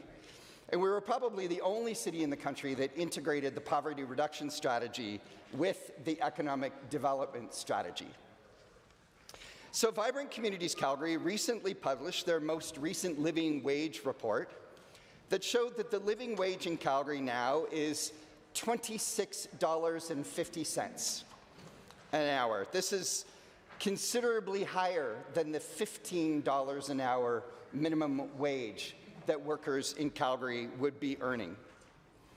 This would go a long way to workers in Calgary who are earning minimum wage, give them the ability to buy food rather than go to the food bank, to pay for their rent rather than being stressed every month whether or not they have somewhere to live, and maybe even be able to pay for their transportation.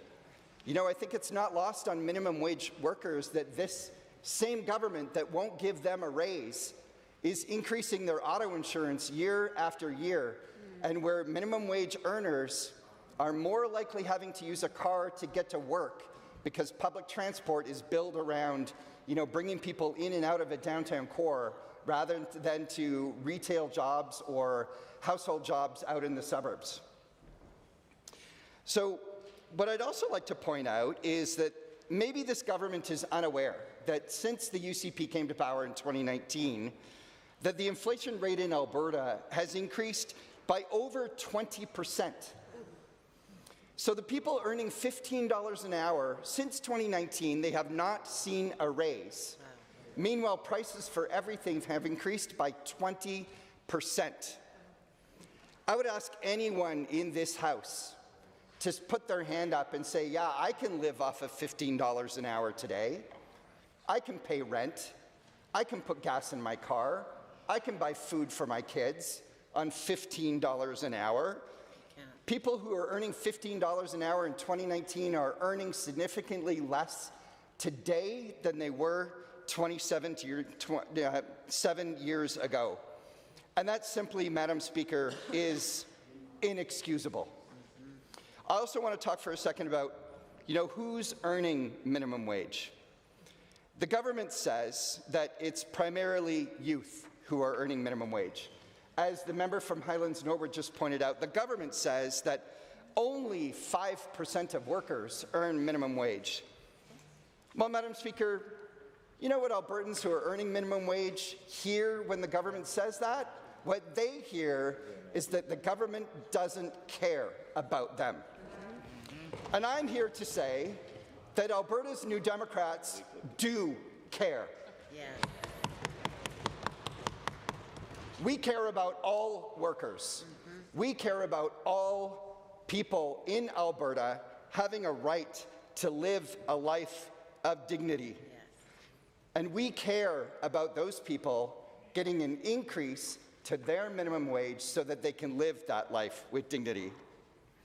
This government also talks about how all people on minimum wage are youth, and that we keep minimum wage suppressed so that more youth can have work. Well, that's a little bit tough to stomach these days, given that Alberta has among the highest youth unemployment rates in the country. If the government's going to say that is their strategy is not working. Hear, hear. But you know what their strategy is doing? Is the 43% of minimum wage workers who are over the age of 25 are finding it harder every day to live. Yeah. What this government is saying to the 10% of minimum wage earners who are over the age of 55, who are maybe working part-time, who are maybe trying to supplement income security for seniors, that this government doesn't care about how they're struggling. This government doesn't care about how they're seeking part-time employment to supplement their wages so that they also can live a life of dignity after the age of 55. Yeah. And again, I'm here to say that the Alberta New Democrats, we care about youth who are earning minimum wage, we care about the people over 55 who are earning minimum wage, and we know that with costs today, that you cannot live off of $15 an hour. That's why we are proposing that we increase the minimum wage $1 a year over the next 3 years and then index to inflation. Yeah. I also want to point out to this government that they talk about all of the jobs that are going to be lost if we increase minimum wages. But this also is not true. At the very least, what we could say is that in the myriad of studies that have taken place over the employment impacts on increasing minimum wage, that there is no real conclusion on whether or not there is a negative effect on unemployment. And in fact, this government points to a study that was done before minimum wage increases started in 2015 that prophesized, what might happen.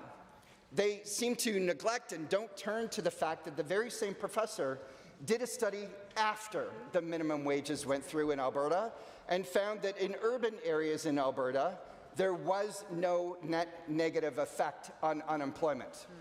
There was no change. And it's important to point out urban areas because there's a higher percentage of minimum wage earners in urban areas because that's where the pool of services are. That's where the pool of retail services are. And so that's where those workers work. And so to know and understand the fact that in those urban areas there was no net negative impact on raising minimum wage, there is no reason, there is no excuse for this government to vote no to Bill 201. And so I say to you, Madam Speaker, that if the members opposite choose not to vote for Bill 201, they're sending a clear signal to Albertans that they don't care. Alberta's New Democrats do care, Madam Speaker, and that's why we support Bill 201. Thank you. Are there others who would like to join the debate? The Honourable Member for Calgary Northeast. Thank you, Madam Speaker. I came to this country as an international student. I still remember standing in the line of Tim Hortons at SAIT, watching the price of the coffee. And I used to think that if I could buy a coffee today, or should I postpone so that I can pay the bill for my cell phone at the end of the month. And Madam Speaker, for 6 months, I could not work in this country because I had no access to work permit. But after 6 months, I got a job, and that was the first time I got a paycheck of $120. And that was the first time when I took my friend to the same Tim Hortons, and we had a coffee and we had a donut. Madam Speaker, that was the moment I realized that the feeling that I can have when I have good money in my pocket. And workers today are struggling, standing in the same line. I request all members of the House to support those workers and stand in their favor. Thank you, Madam Speaker. Excellent timing, Honourable Member. It is now time for the mover of this bill to close the debate. The Honourable Member for Calgary Mountain View. Thank you very much, Madam Speaker. Bill 201, Protecting Workers' Pay Act, is a concrete step that the members of this legislature can take on the #1 issue for Albertans, and that is affordability. The fact that their wages haven't kept pace with their costs, and they're struggling to pay their rent and to put food on the table. This is a concrete step, Madam Speaker, on something that is important to so many Albertans. The UCP have been laser focused on issues that either don't exist or no one raised. We hear from constituents all the time. This is their #1 ask, and I would urge the members over there to listen to the people they represent and do something about the affordability crisis. So this bill would bring in tip protections. I think that's a pretty clear issue of fairness, Madam Speaker. When people tip, they expect those tips to stay with the workers that did the work. This exists in many other jurisdictions. I don't think it's a really big ask. It would get rid of the youth minimum wage. On this side of the House, we are big fans of equal pay for equal work.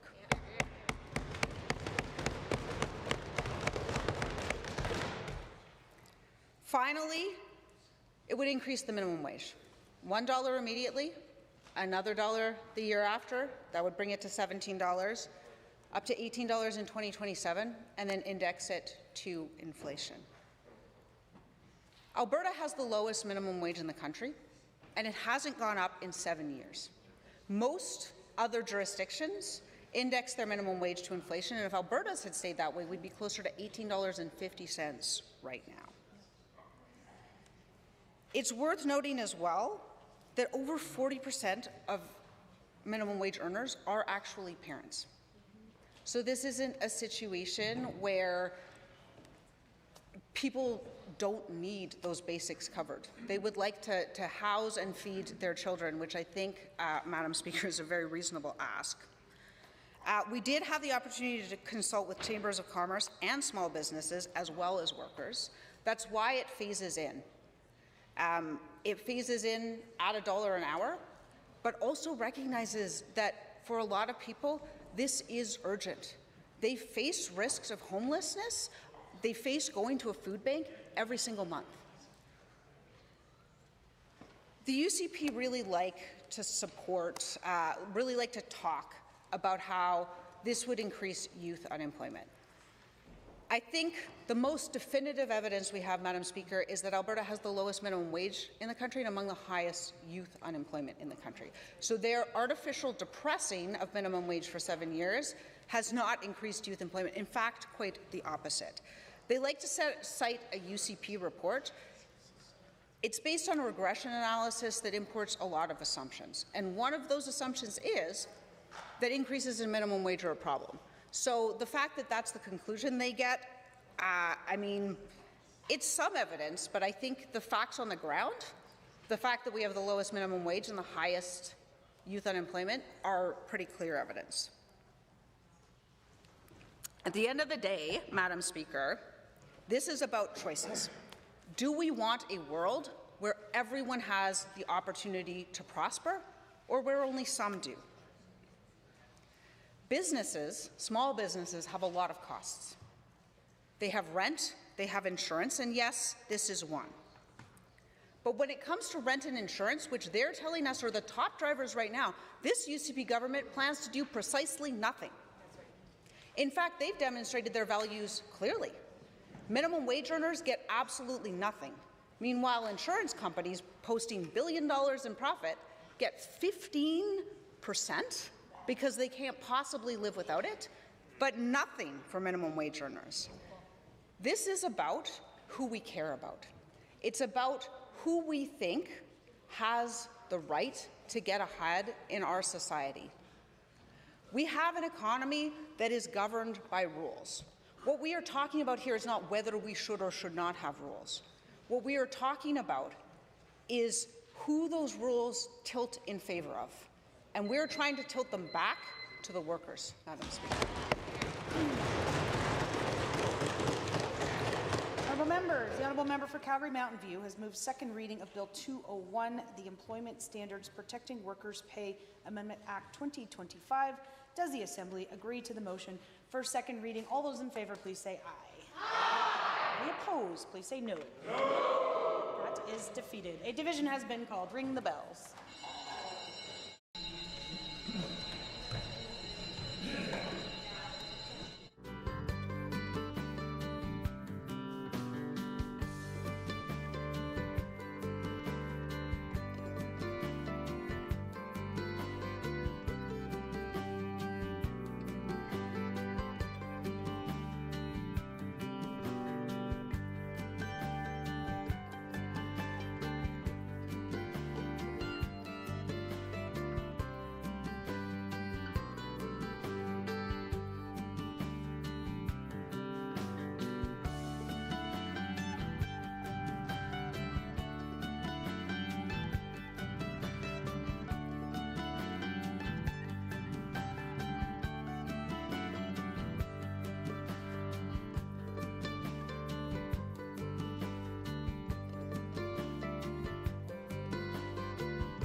members, a division has been called on second reading of Bill 201. All those in favour, please stand.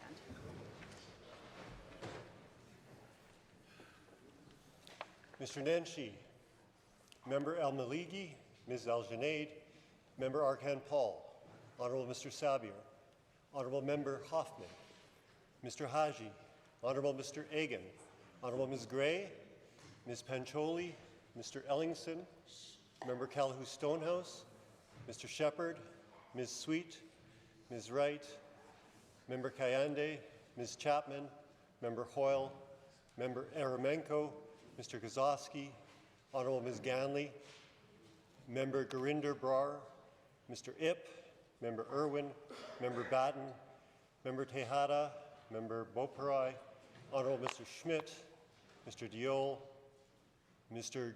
Gertej Brar, Ms. Goring, Mr. Dack, Member Miyashiro, Dr. Metz. Any opposed, please stand.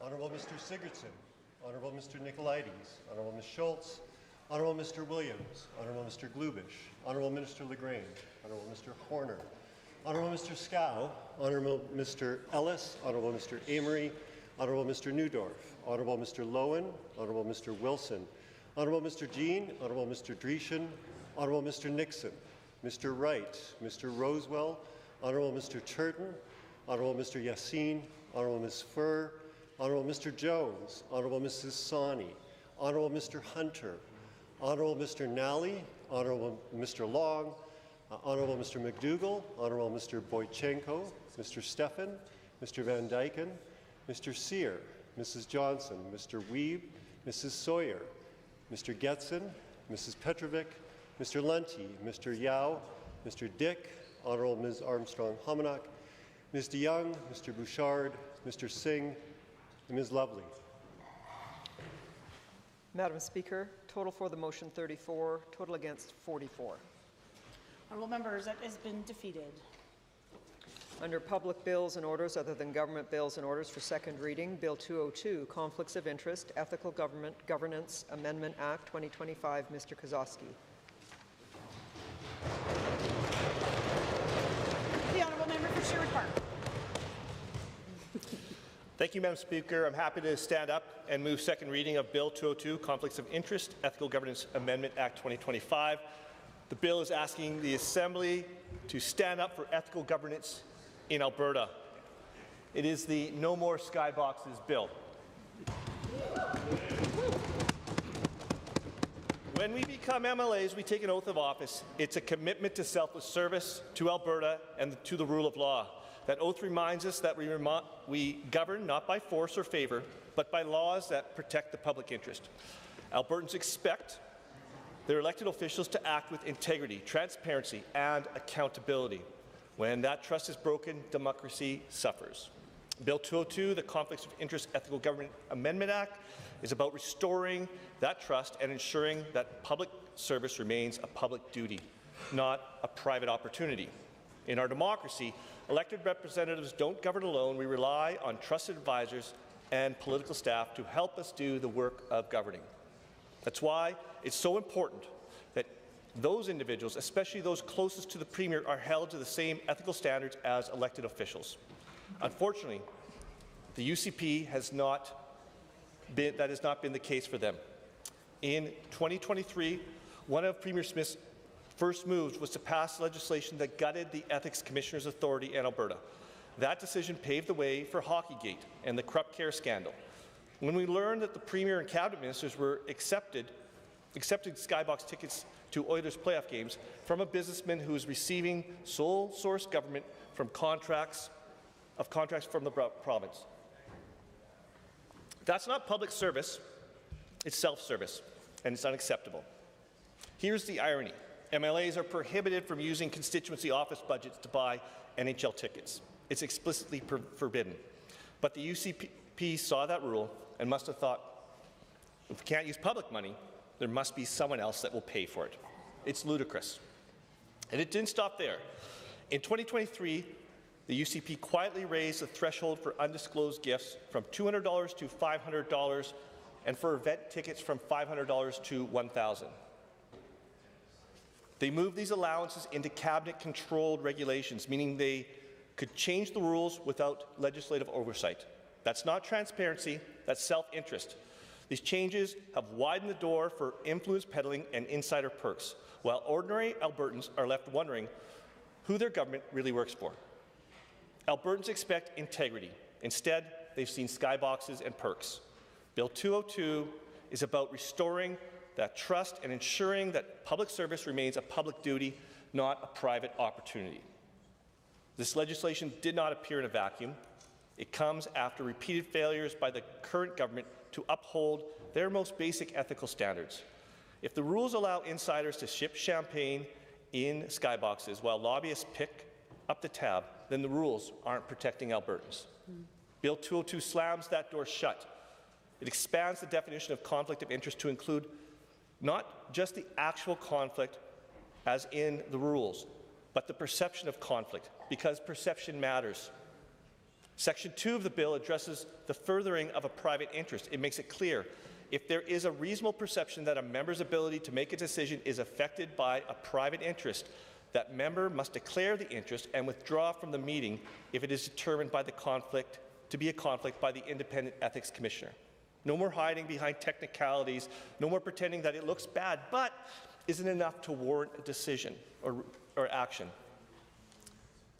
The bill also strengthens disclosure rules. Under Section 7, any gift or benefit over $100 must be disclosed to the Ethics Commissioner within 15 days and approved before it can be kept. Gone are the days when ministers could accept expensive perks under the guise of protocol. The Ethics Commissioner must now ensure that there is no reasonable perception of a breach before approving the retention of a gift. That's accountability in action. And the premiers and minister staff, those unelected insiders who wield enormous influence, for them, Bill 202 will introduce a mandatory code of conduct under Section 23.41. This code sets maximum cash values for gifts, requires disclosure of anything over $100, and prohibits gifts from lobbyists or anyone with business before the Crown. It even empowers the Ethics Commissioner to investigate breaches and report them publicly. Amendments made to Section 3 address the potential for an MLA to use their position to influence any decision, not just decisions made by or on behalf of the Crown. These are not optional guidelines. They are enforceable standards designed to protect the public interest. If you're not ready to serve Albertans with integrity, then you should go work somewhere else, because this place is not for you.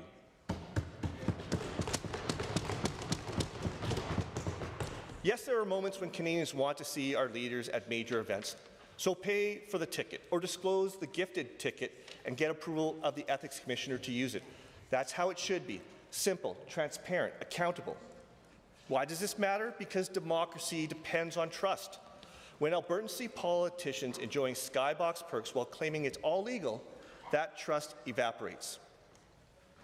When ethics rules are treated as suggestions instead of obligations, cynicism grows. And when cynicism grows, participation falls and our democracy weakens. Bill 202 is about reversing that trend. It's about saying loudly and clearly that integrity matters. This bill is a step towards rebuilding trust. And let's be clear, ethical and transparent governance should never depend on which party is in power. It must be the foundation of our democracy. So,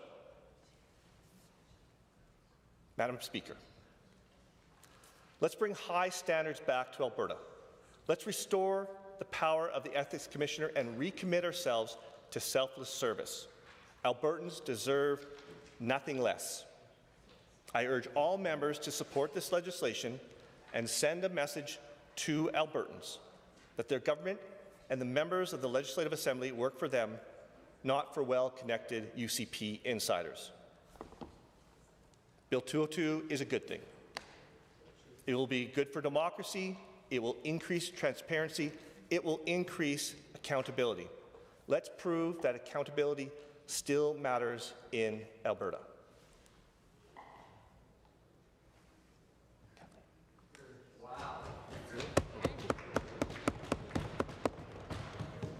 can go for 3 more minutes for that. Thank you, Madam Chair. The honourable member for Old Stittsbury Three Hills.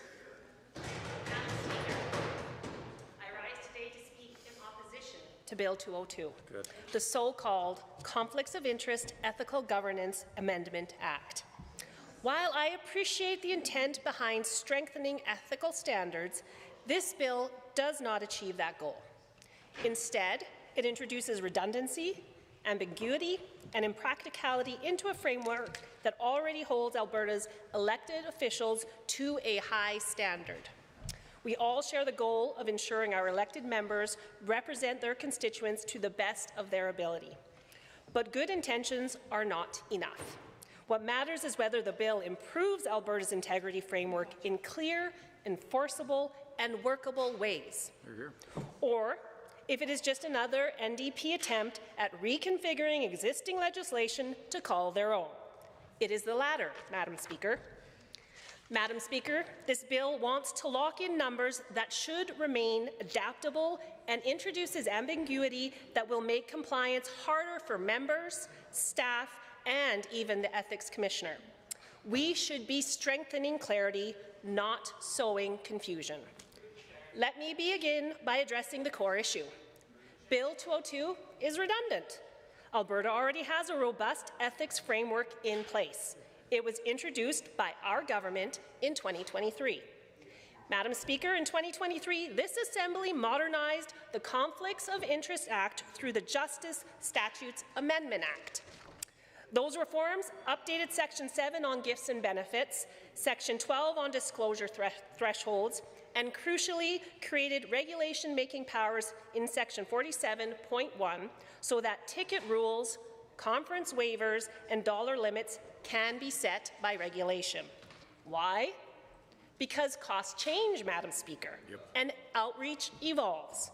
Regulation lets us tune details without reopening the statute each time inflation moves or practices shift. Additionally, a code of conduct for the Premier's and Minister's staff exists and is enforced. The Conflict of Interest Act clearly prohibits members from influencing decisions to further their private interests. It also clearly sets limits on gifts and benefits, $500 for acceptance, $250 for disclosure. So, what does Bill 202 do? It legislates what is already in practice. These risks overlap, creating contradiction and confusion. For example, the bill proposes a $100 disclosure threshold. Why 100?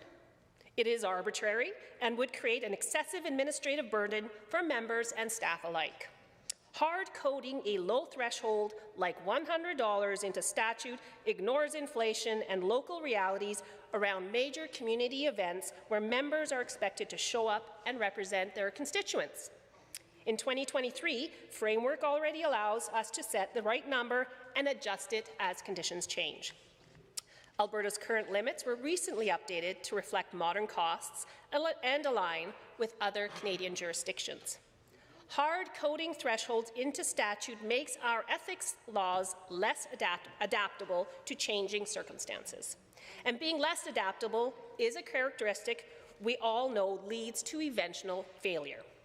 Albertans expect laws that are clear, fair, and effective, not confusing or partisan. Bill 202 also proposes replacing the actual knowledge standard with a reasonable perception test. This test shifts us from objective standards to subjective ones. That doesn't help a member decide on the spot whether to recuse or declare.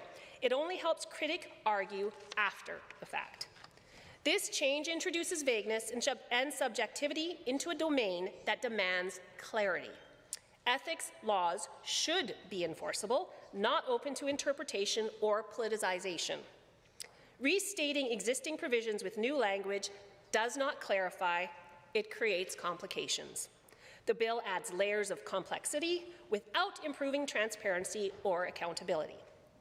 In fact, Alberta already has stricter rules than most other provinces, even after raising limits from $200 to $500. Other jurisdictions do not impose dollar limits on non-monetary gifts given as part of protocol or social obligation. Alberta does. This government is committed to clear, fair, and effective laws. We have strengthened rules for staff to enhance clarity and accountability. We have ensured that members can represent Albertans at major events like the Calgary Stampede without being hampered by rigid or outdated restrictions. Ethics laws should be principled and practical. They should serve the public interest, not political optics. And that is clearly what we set out in 2023. Bill 202, unfortunately, feels more like a symbolic gesture than a substantive improvement.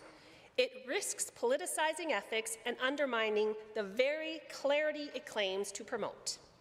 Madam Speaker, Albertans expect their elected officials to uphold the highest ethical standards. That is what I expect from my colleagues, but they also expect coherent laws. We should not build a compliance maze that confuses members, staff, and the public. We should build a framework that is predictable, workable, and credible. That is what our government will continue to deliver.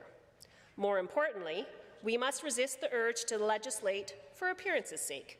Bill 202 does not strengthen our ethics framework, it muddies it. Madam Speaker, ethics are too important to legislate for show. Bill 202 adds rigidity where we need flexibility, ambiguity where we need clarity, and duplication where we need coherence. Our duty is to uphold the highest ethical standards with laws that are clear, fair, and effective. Laws that the public can trust and that members can follow. For these reasons, I will be voting against Bill 202. I encourage colleagues to do the same and to continue strengthening Alberta's integrity framework in ways that truly serve the public interest. Let us focus on meaningful reforms, not performative ones. Let us uphold the principles of good governance with clarity, consistency, and common sense. Albertans want accountability that works in the real world. Strengthening ethics laws should be practical, principled, and in the public interest. Let us keep the flexibility we created in 2023, resist vague perception tests, and avoid hard-coding numbers that will be outdated next year. So vote no to Bill 202 and yes to ethics that are principled, practical, and credible. Thank you, Madam Speaker. Well said. The Honourable Member for Calgary North East. Thank you, Madam Speaker. Madam Speaker, there was a king who ordered the construction of a massive fort using heavy stone, metal doors, and best quality material. It took 12 years to complete the construction. On the day of inauguration, the king entered the fort to feel the massive building. He walked in the corridors, went to the roof, and saw his empire from the top. He touched the majestic walls, looked at the sky-touching bastions, and felt the power of the fort. Amazed by its construction, he gathered his advisors and ministers to celebrate. He proudly said to his ministers that no enemy would be able to come to this fort ever. And one of the ministers objected to the king, Madam Speaker. The king surprised and asked about his rationale. And the minister took the king out of the fort and into a small tent. And he handed the clothes of ordinary traders or merchants. And they both went into disguise, and they went to the door of the fort. And when they went to the fort of the door, they were stopped by the guard. And the guard yelled at them. He said, "The king has ordered that you guys cannot enter the fort." And the minister offered the guard a pouch full of silver coins. The guard still refused them to let them in. And Mr. Speaker, After some time, the minister of the king offered 2 bags full of gold to that guard. And the guard looked around, and can you guess what the guard did after he got that offer? No. I'll let you guess for some time, and I'll come back to this later. In the meantime, let's have a look at the record of this government on ethics. This government rushed through Bill 22, Reform of Agencies, Boards and Commissions and Government Enterprises Act, while the Election Commissioner was conducting the investigations into the UCP leadership race. The members of UCP caucus who were under or associated with investigations should have declared conflicts of interest when voting on the legislation. They did not do so. The UCP ministers came under scrutiny after accepting free skybox suites for Edmonton Oilers playoff tickets from Sam Mirish. Instead of apologizing, not only UCP relaxed ethics rules in July of 2024, they increased the gift and ticket limit for politicians to $500. They also kept the backdoor loophole to accept higher value gifts. And then, Madam Speaker, corrupt care. And then, Madam Speaker, the investigation into the corrupt care. And UCP, seems like UCP has shredded the books of ethics, Madam Speaker. Albertans deserve an ethical, competent government, and they deserve it now. Yeah. My constituents tell me that they feel betrayed by this government. They tell me that they are struggling to put food on their table, roof over their head, and keep their lives going. They tell me their wages have fallen flat under this UCP government. They tell me their doors to better future are shut, while this government's back door for their friends and insiders is wide open. They ask me, what could be done to hold this government accountable? They ask me, what would it take for this government to understand that their duty is towards Albertans, not their insider friends? They ask me, what could be done to close the back door for the wealthy insiders of the UCP? And my colleague from Sherwood Park has introduced a new bill, and this bill does 3 things to shut this door. It lowers the gift disclosure threshold. Any gift worth $100 or more must be approved by the Ethics Commissioner and disclosed within 15 days. This bill also bans gifts from lobbyists or parties with business before the Crown to ministers and their staff, and a mandatory code of conduct for political staff with stronger oversight, clear rules on gift acceptance and disclosure. This bill also broadens the definition of conflict of interest to not only include direct benefits, but also situations that appear to influence decisions. And if this government thinks that these are too harsh rules for them, I ask them to step aside and let people with integrity do this job.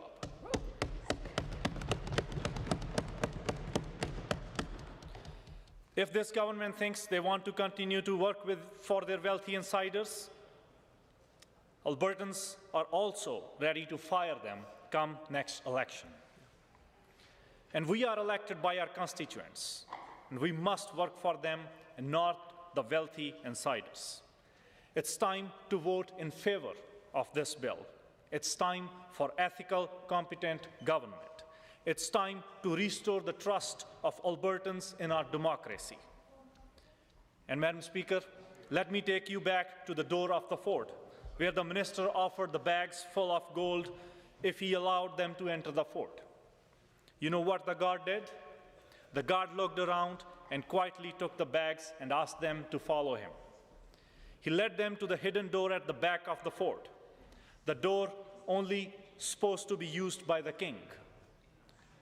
The king's heart sank. They walked silently through the courtyard until the minister finally turned to him and said, "Your Majesty, it is neither the height of your bastions nor the thickness of your walls that protects this fort.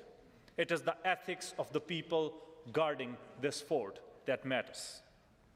The king, who earlier felt invincible, now felt humbled. He looked up at the massive fort again, and for the first time he understood that its strength was not built in the quality of its construction, but in the character of the people who served it. And similarly, Madam Speaker, even though we have a strong democracy, even though our democracy has deep roots in our society, but this fort of democracy depends upon the character of the people serving it every single day. The democracy will not protect itself. We cannot take it for granted. It will not protect itself. Our fort of democracy also deserves the guards that will protect it and not let people enter through the back doors.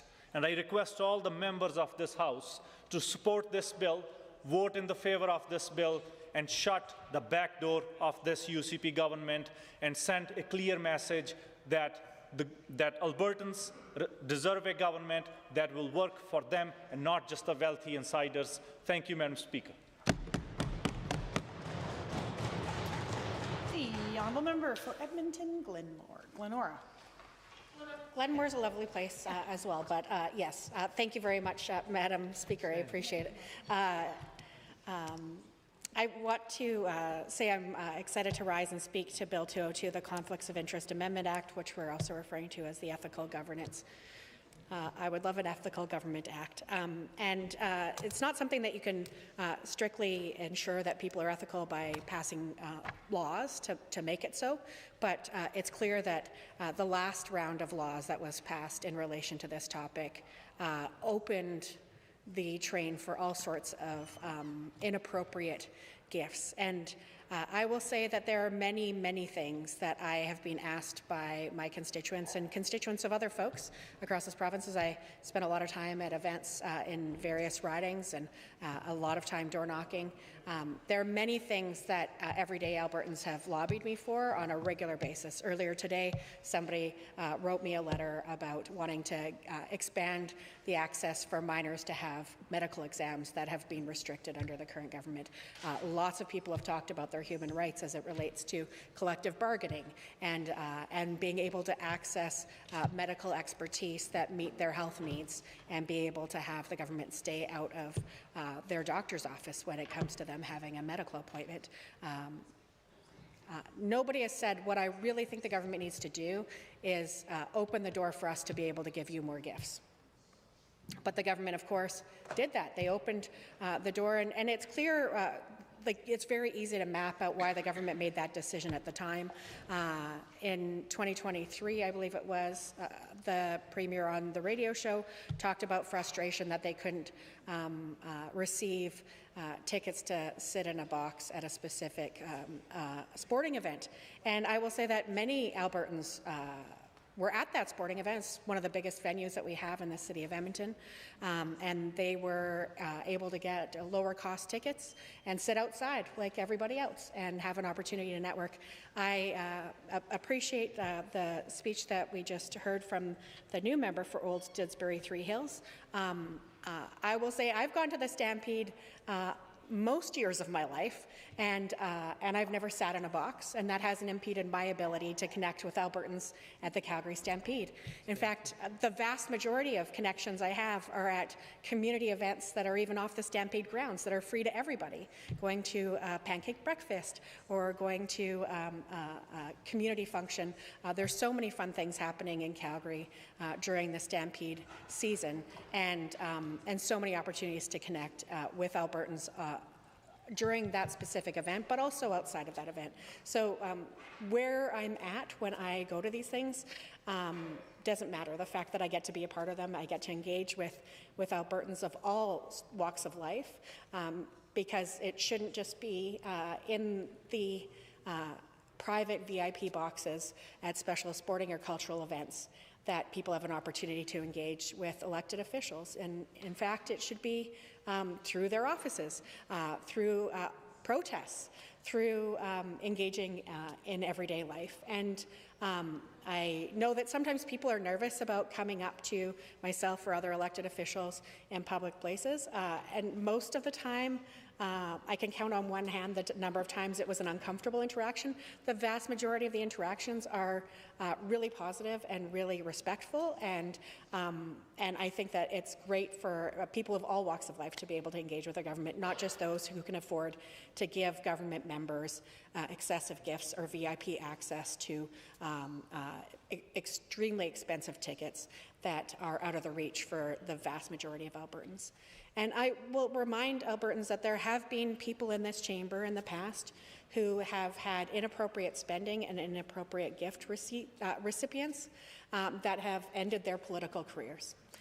Whether they followed the rules or not, we know that there was a premier who spent most nights in Edmonton at a hotel that looks like a castle.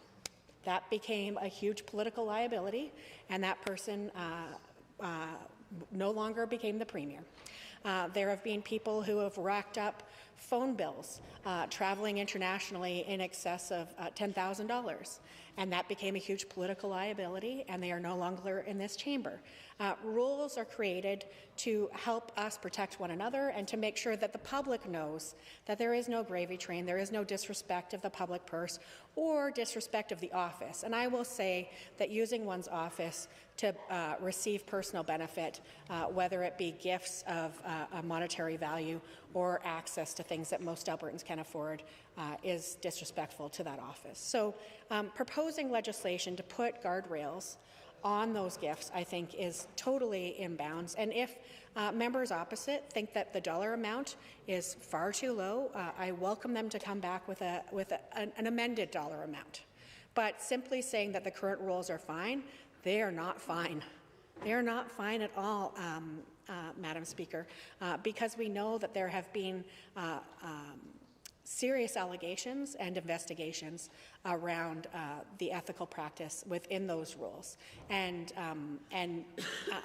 again, I want to say to the new member for Old Desiree Three Hills, I'm grateful for the fact that we had this really respectful debate, but the legislation that was brought in place prior to her election is not adequate or sufficient for where we're at today in the political climate. And I want to make sure that she has my back and I have her back. That's why we're proposing new rules that put respectful guardrails on this to make sure that, I will say there was one time where I had to return a gift. One time, and it was because it had crossed, the individual gift wasn't in excess of the threshold, but I'd gotten 2 other gifts that same year. So I said, you know, I've already received a gift from your organization, so I'm going to return this one, but thank you so much for the offer. And they were fine with that. They actually thought it was kind of cool that we had rules that, and that we didn't need to receive their gift, and I continued to meet with them and engage with them. There were other gifts that exceeded the threshold, and the ethics commissioner said, when you're no longer serving in this role, you will have to return the thing or give it to the government of the day, the public service, to administer, and that is also fine. So it doesn't mean that you cannot receive anything. The question is what. And I will say that we know from many allegations and pictures that have been shared around people being in certain environments or having certain things presumably gifted to them, that it is not a good look for the government. So this is being proposed as something to help protect the members who are currently sitting on the other side of the aisle. It's simply a tool to make sure that we have less opportunity for suspected corruption, suspected sweetheart deals, and especially as it relates to people gifting things to government who are receiving contracts from the government. I do want to say that there has been some interjurisdictional comparison done on this. For example, the threshold for mandatory gift disclosure in the neighbouring province of British Columbia is $250, unlike Alberta's $500 and $1,000 for tickets. Saskatchewan, the other side of us, $200. Manitoba, $250. Ontario, $200. Quebec, $200. Nova Scotia, $250. PEI, $200. New Brunswick, $250. There's a theme here, Madam Speaker, a theme that between $200 and $250, so there has been a dollar amount put in place by other jurisdictions within Canada, and and Alberta has more than doubled, if you look at the average, that threshold under the current legislation. And that is one of the reasons why we're proposing stricter guidelines around this. And Madam Speaker, if the purpose of this is to make sure that MLAs can still be at events and engage with people, I will tell you that buying your own ticket as an individual to go to something is really respected by folks when they know that you've also ponied up your own cash to go to an event, a cultural gathering, a sporting event. And I think that that's the right thing to do. So I think that we need far better guardrails on the receipt of monetary items and tickets, and that's why I think this is a worthy item for discussion today, and that government would be wise to take the cautions and look at the interjurisdictional comparisons with some careful consideration and thought around how they could protect their own reputations, all members' reputations, by putting in some stricter guidelines that give the public confidence that we care about our jobs, that we're not in it for personal benefit, and that we care about the public purse and our collective accountability to one another, Madam Speaker. Are there others to join the debates? The Honourable Member for Edmonton South. Thank you, Madam Speaker. It's my pleasure to rise and speak to Bill 202, the Conflict of Interest Ethical Government Amendment Act, which I see as a true attempt at bringing back trust, accountability, and transparency to this legislature, all of which are key parts of having an ethical and competent government. It's clear that the UCP government has lost their way. All we see is bill after bill being rammed through to serve their personal agenda and benefits to their close friends. The Premier and this UCP government are careening like a pinball from crisis to crisis instead of showing a high standard of good governance and delivering a competent government. Anything otherwise, I believe, is reckless, incompetent, and most of all, gravely misleading Albertans. Albertans need a Premier and a government focused on them, not a Premier focused on her own leadership or conspiracy theories that have been brought forth by this government, and it appears to be tightening their grip on power. On this side of the aisle, we believe that the government should be above reproach, that it's the UCP's responsibility to act in Albertans' best interests. From expensive hockey tickets to Turkish Tylenol to corrupt care, this government has gravely eroded public trust. And Albertans deserve better. They deserve a government focused on rebuilding public trust in Alberta's democratic institutions.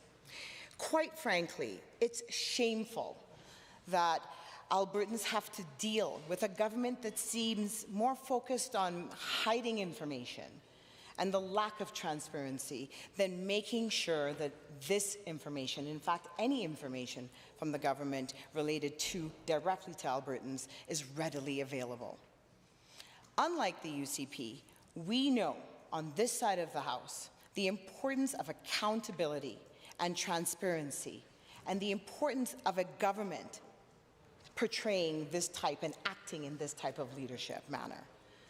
That's why this bill, 202, proposes targeted changes to the Conflict of Interest Act to bring back confidence in the institutions and processes that have been degraded by this UCP government.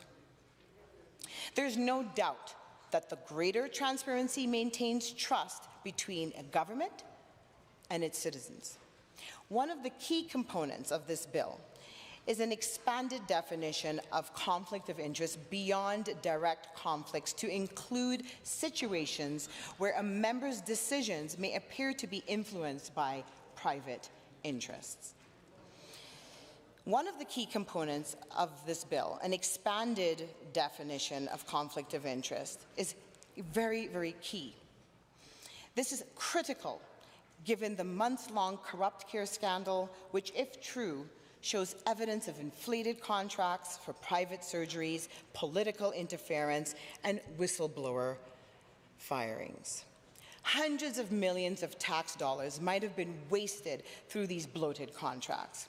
On March 10th of 2025, the Minister of Justice committed in the Alberta legislature that Justice Wyant's interim report would be posted on alberta.ca on May 30th of 2025. And since then, the government has repeatedly shifted the deadline without transparency or accountability.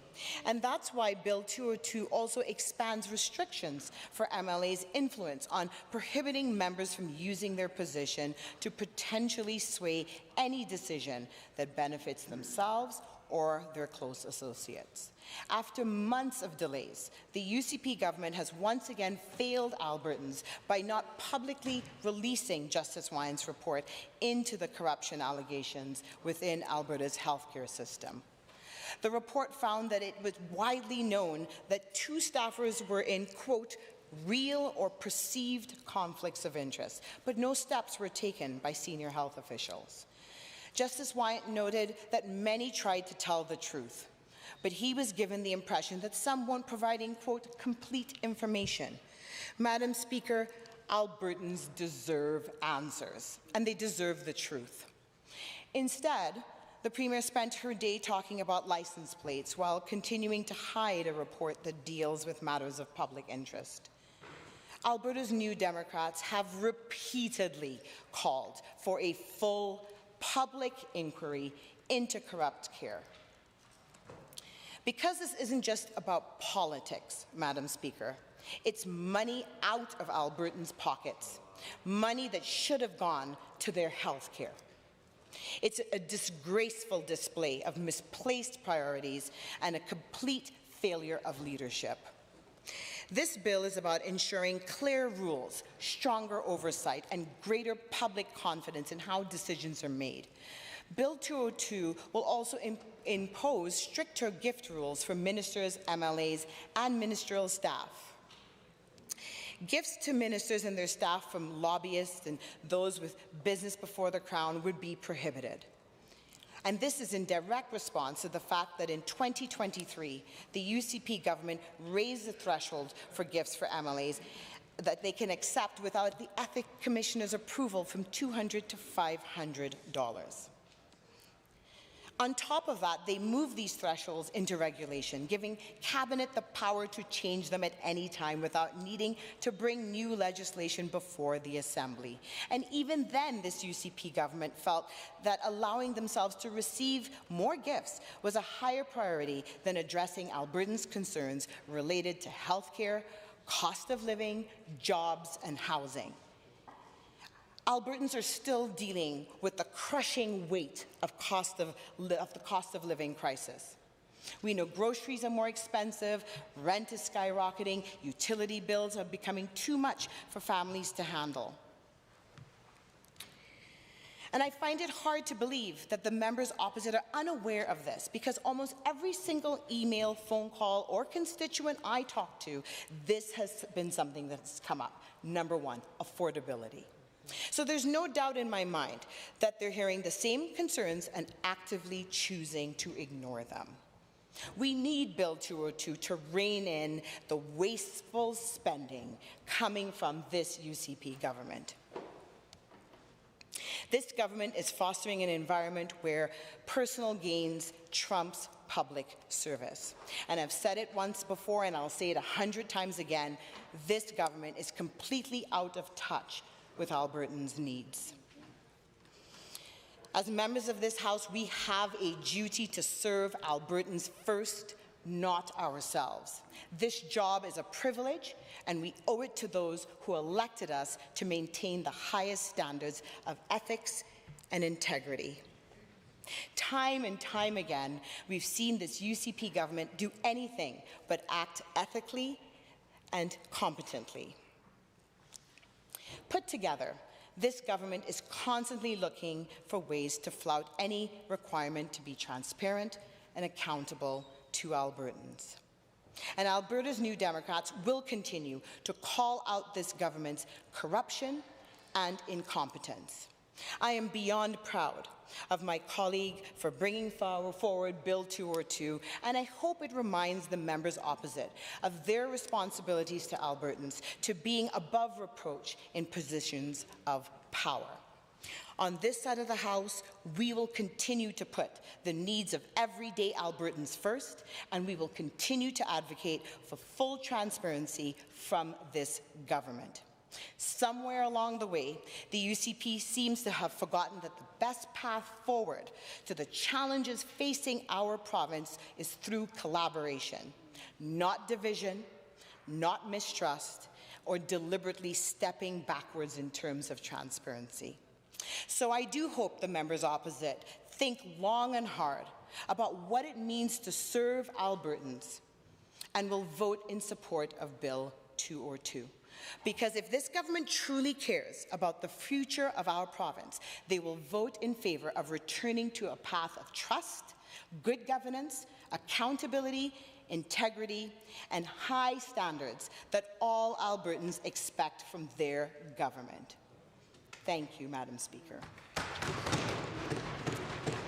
The honourable member for Edmonton Southwest. Thank you, Madam Speaker. First of all, I would like to thank my colleague from Sherwood Park for putting this No More Skyboxes bill forward, Bill 202. I'm pleased to speak in strong support of it. I have a question to all members of the House. And so my question is, why do they serve? Why do we all serve, for that matter? And I would imagine that all members of this House would agree that we are here to represent our voters. We are all duly elected by our constituents, by our neighbours, by folks in our communities, by everyday Albertans. And it's to Albertans to whom we are ultimately accountable.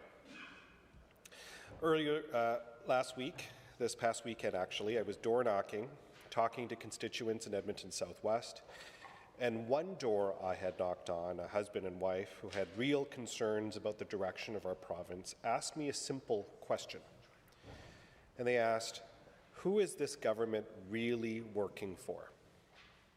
It's a good question, because if the government members on the other side talk to folks in their communities, they would know that so many Albertans are struggling. We have the highest youth unemployment rate in the country. So many people, young people in particular, feel hopeless in this economy and job market.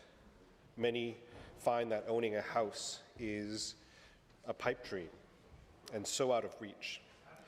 Many Albertans I talk to can't afford unimaginable luxuries like skyboxes. In fact, some of them, too many in fact, are struggling to afford groceries. So who is this government working for? It seems from their actions, they are working for their rich and influential friends and not everyday Albertans. Because instead of addressing the affordability crisis or healthcare or meaningfully addressing class sizes with more funding, what we've seen consistently from this government through their actions is that they care more about benefiting themselves and making their positions less accountable, not more. Here are some examples.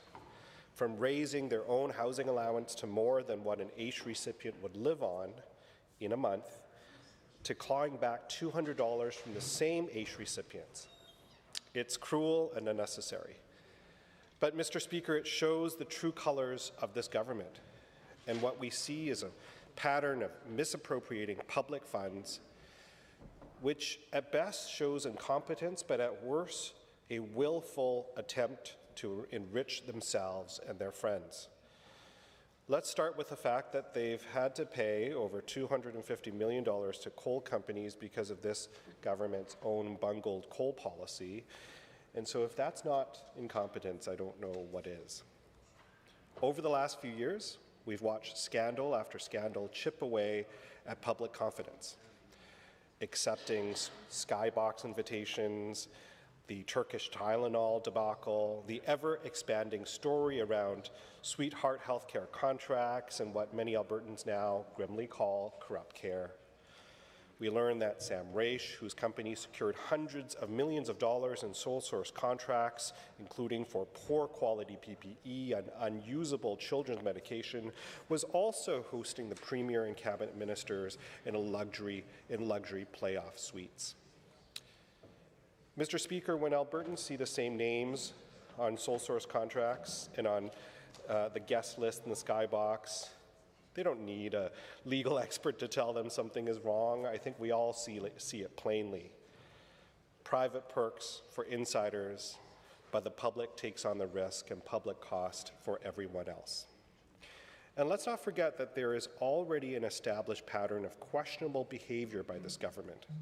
In 2023, then Alberta's Independent Ethics Commissioner, Madam Tressler, found that the Premier herself contravened the Conflicts of Interest Act in her attempt to influence how criminal charges were handled.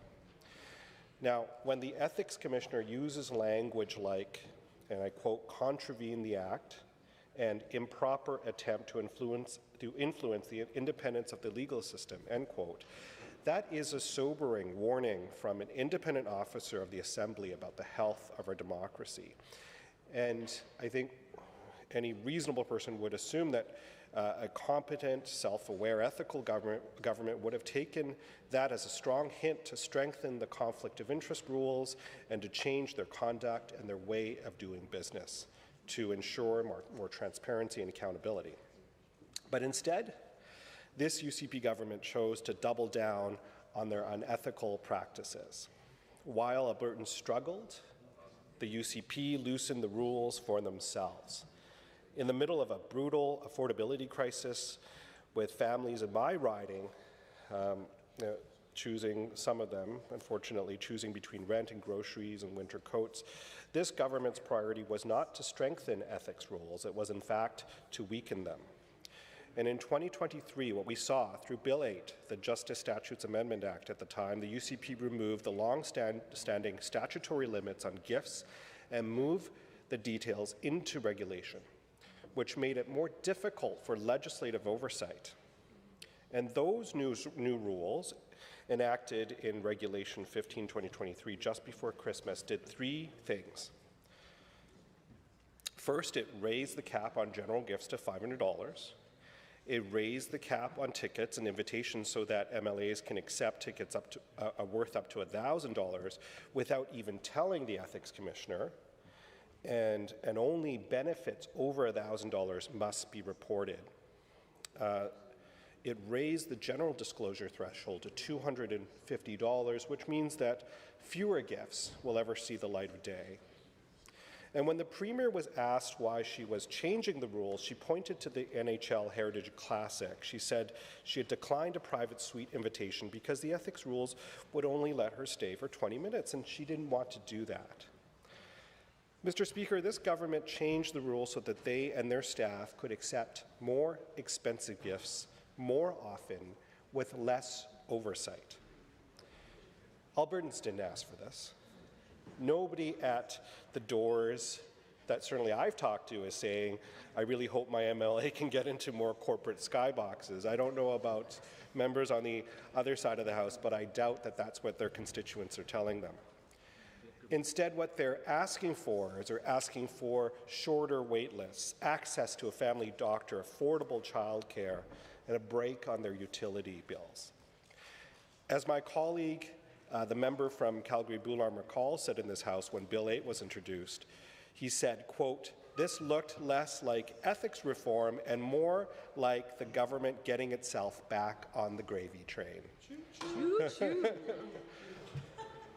Mr. Speaker, the fact is that Alberta is an outlier. Our gift limits are among the weakest. Under the UCP's changes, Alberta now has some of the loosest gift rules in the country. And if we compare that to other jurisdictions, in British Columbia, MLAs must report gifts and personal benefits connected to their duties if they exceed $250, for example. In Manitoba, between $250 to $1,000 must be reported, and anything over $1,000 is prohibited, Mr. Speaker. Saskatchewan, for example, their conflict of interest commissioner tells members that $200 per year from a single source is the upper boundary for acceptable gifts. So what we see across the country is that most jurisdictions cluster around $200 to $250 for disclosure and reporting. But under the UCP's new rules, it sits all the way on the other extreme, with some of the highest thresholds and weakest transparency requirement. That's why Bill 202 is needed. We need a robust framework to ensure that public trust is protected. And if Bill 202 passes, which I encourage you the other side of the House to vote in favour, Alberta would move to the lowest disclosure threshold in the country, and frankly, a position that we should be proud to hold. Now, what Bill 202 does is that one of the things that it does is it updates the definition of the conflict of interest. Today, the Act says that it's primarily concerned with whether a member knowingly furthers a private interest. But what Bill 202 does is it adds a crucial test. If there is a reasonable perception that a member's decision-making has been influenced by private interest, that is a breach too. And that aligns with modern conflict of interest practice in other jurisdictions, such as British Columbia and others. So, Mr. Speaker, I urge the members of this House to vote in favour of this bill. Thank you. Thank you. Any others wishing to speak? I will recognize the member from Edmonton, Ellerslie.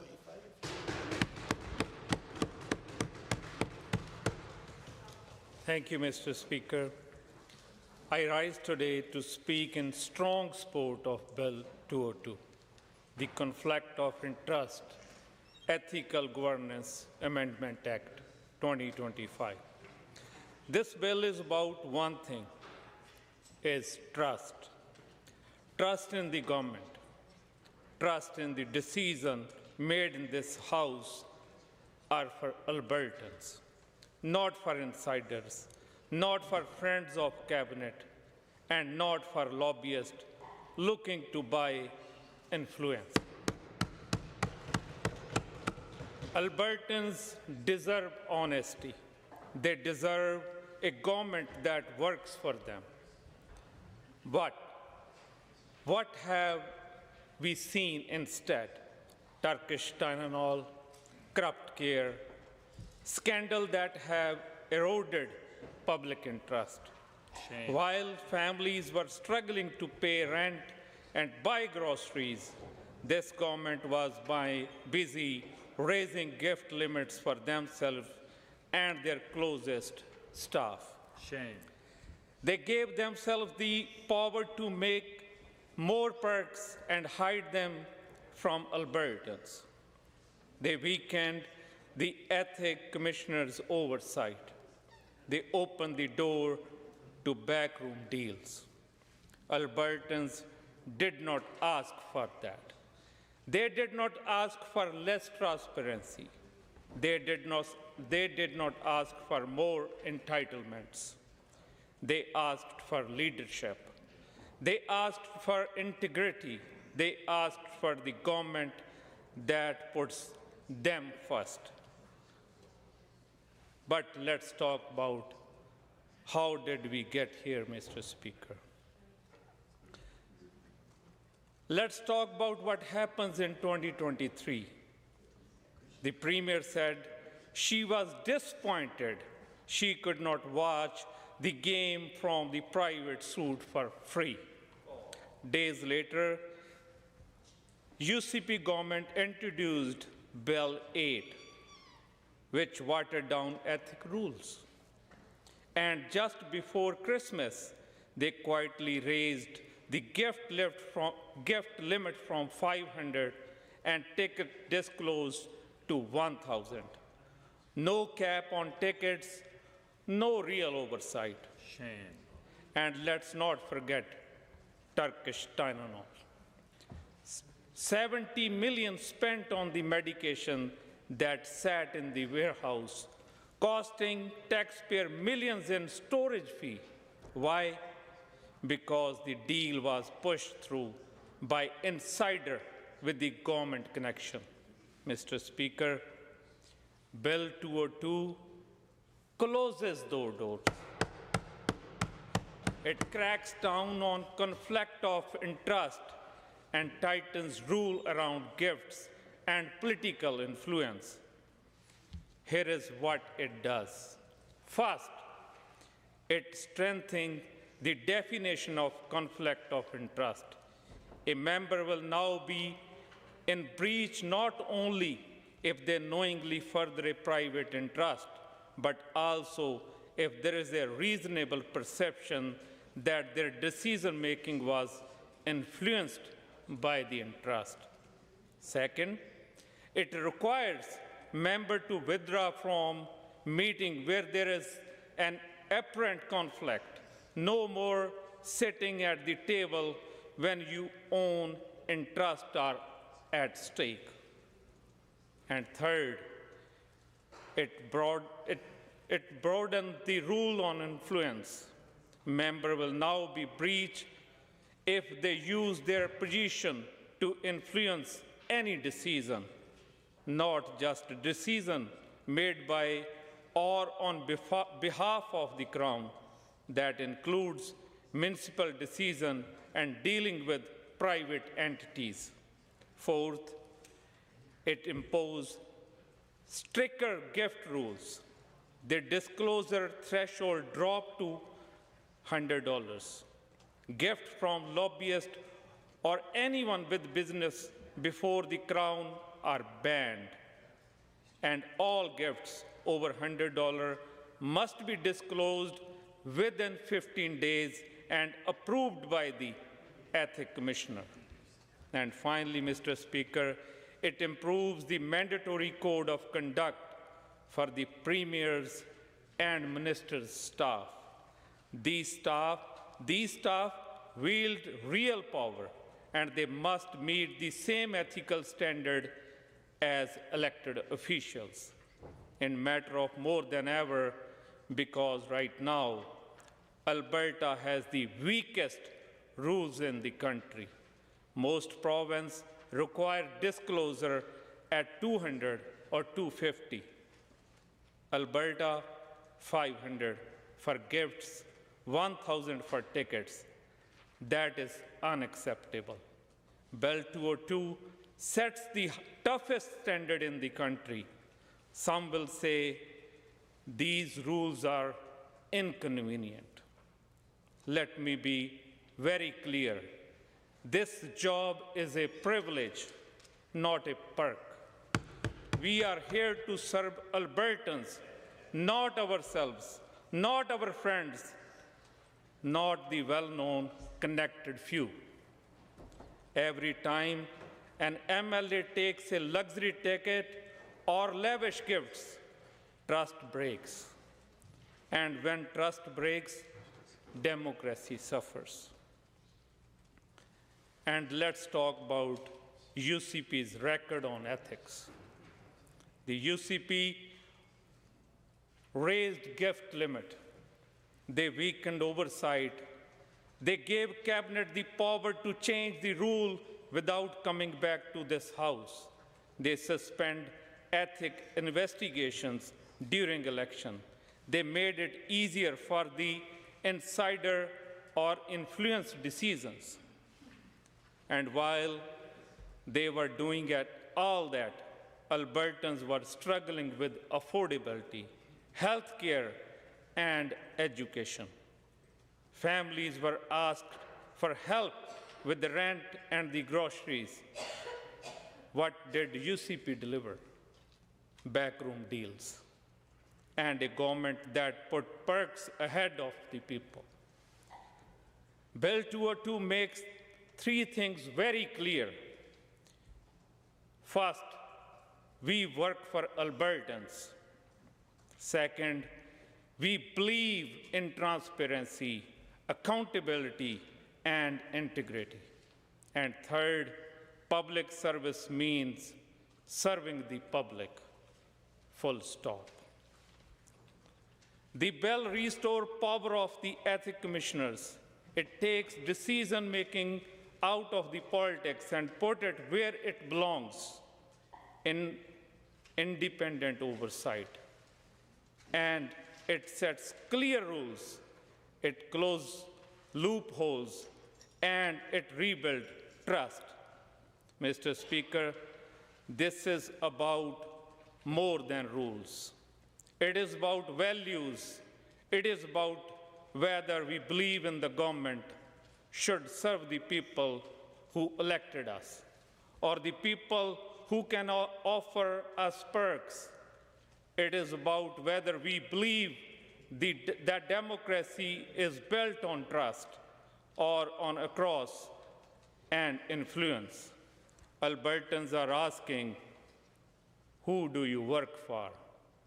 Do you work for them or for the people in the skyboxes?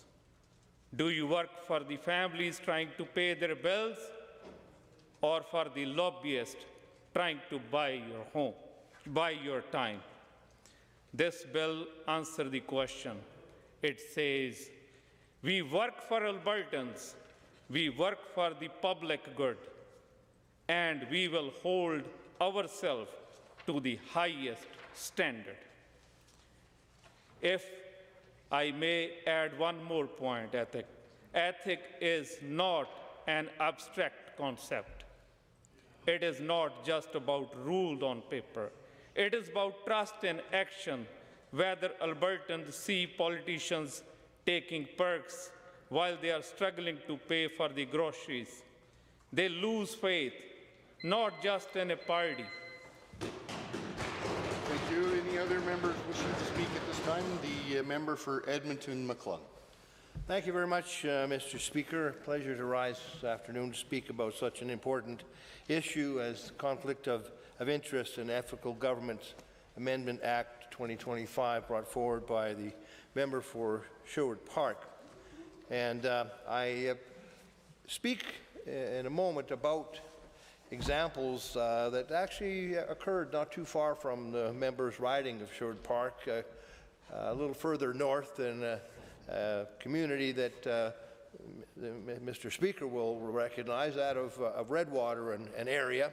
And in the 1980s, Mr. Speaker, what this bill is actually addressing, Bill 202 that we have before us, and let's cut to the chase, it's addressing the issue of bribery, corruption, and graft, not just the actual commission of those offenses, but the public's perception of those offenses being committed. Because, of course, as other speakers have brought forward, the absolute trust of the public, the people we serve, in our actions and our behaviors on their behalf in the legislature and beyond, is something that is a necessary element to the function of our democracy.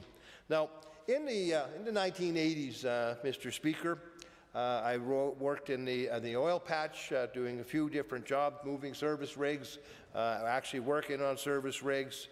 And in that period of time, Mr. Speaker, you may recall and have heard incidents like this, that in the oil patch around Redwater in the 1980s, a lot of service rigs were moved around about quite a bit.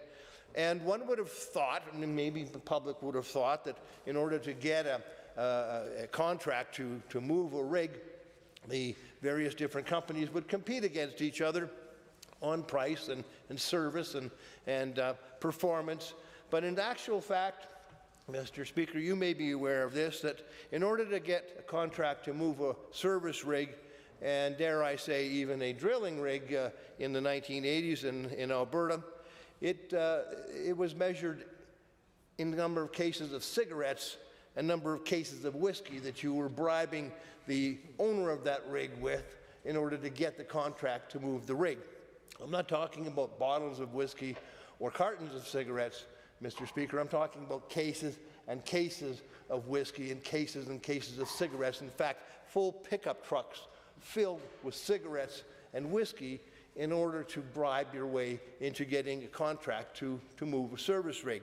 So that's how business worked in the oil patch in order to get a contract, and it left a bad taste in everybody's mouth and it wasn't necessarily the rig with the best safety record or with the best performance that got to move the rigs. It was the one who paid the highest price in the currency of the day in the oil patch, which was cases of whiskey and cases of cigarettes.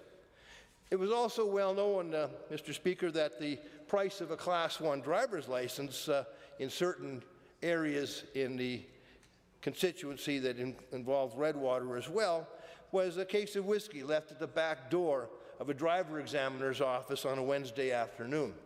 Thus was the currency of the oil patch in the 1980s. And that was the Alberta that was well recognized and well known back then. And thankfully, hopefully, we have a very different vision of what we want Alberta to be in 2025.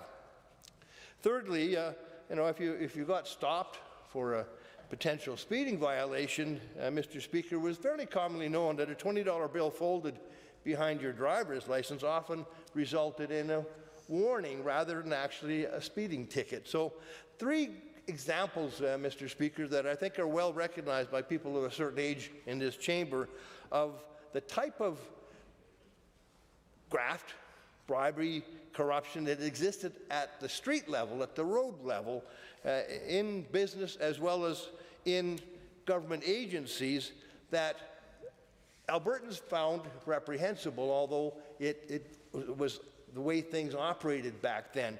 And what we're trying to do, Mr. Speaker, with Bill 202, Conflicts of Interest Ethical Governance Amendment Act 2025, is to change the culture in this province once and for all, to ensure that Albertans can have absolute faith and trust in their elected officials when it comes to knowing that their motivations are true and pure and not affected by bribery. They're not affected by a gift that might be given in hopes of a decision being influenced by such a gift.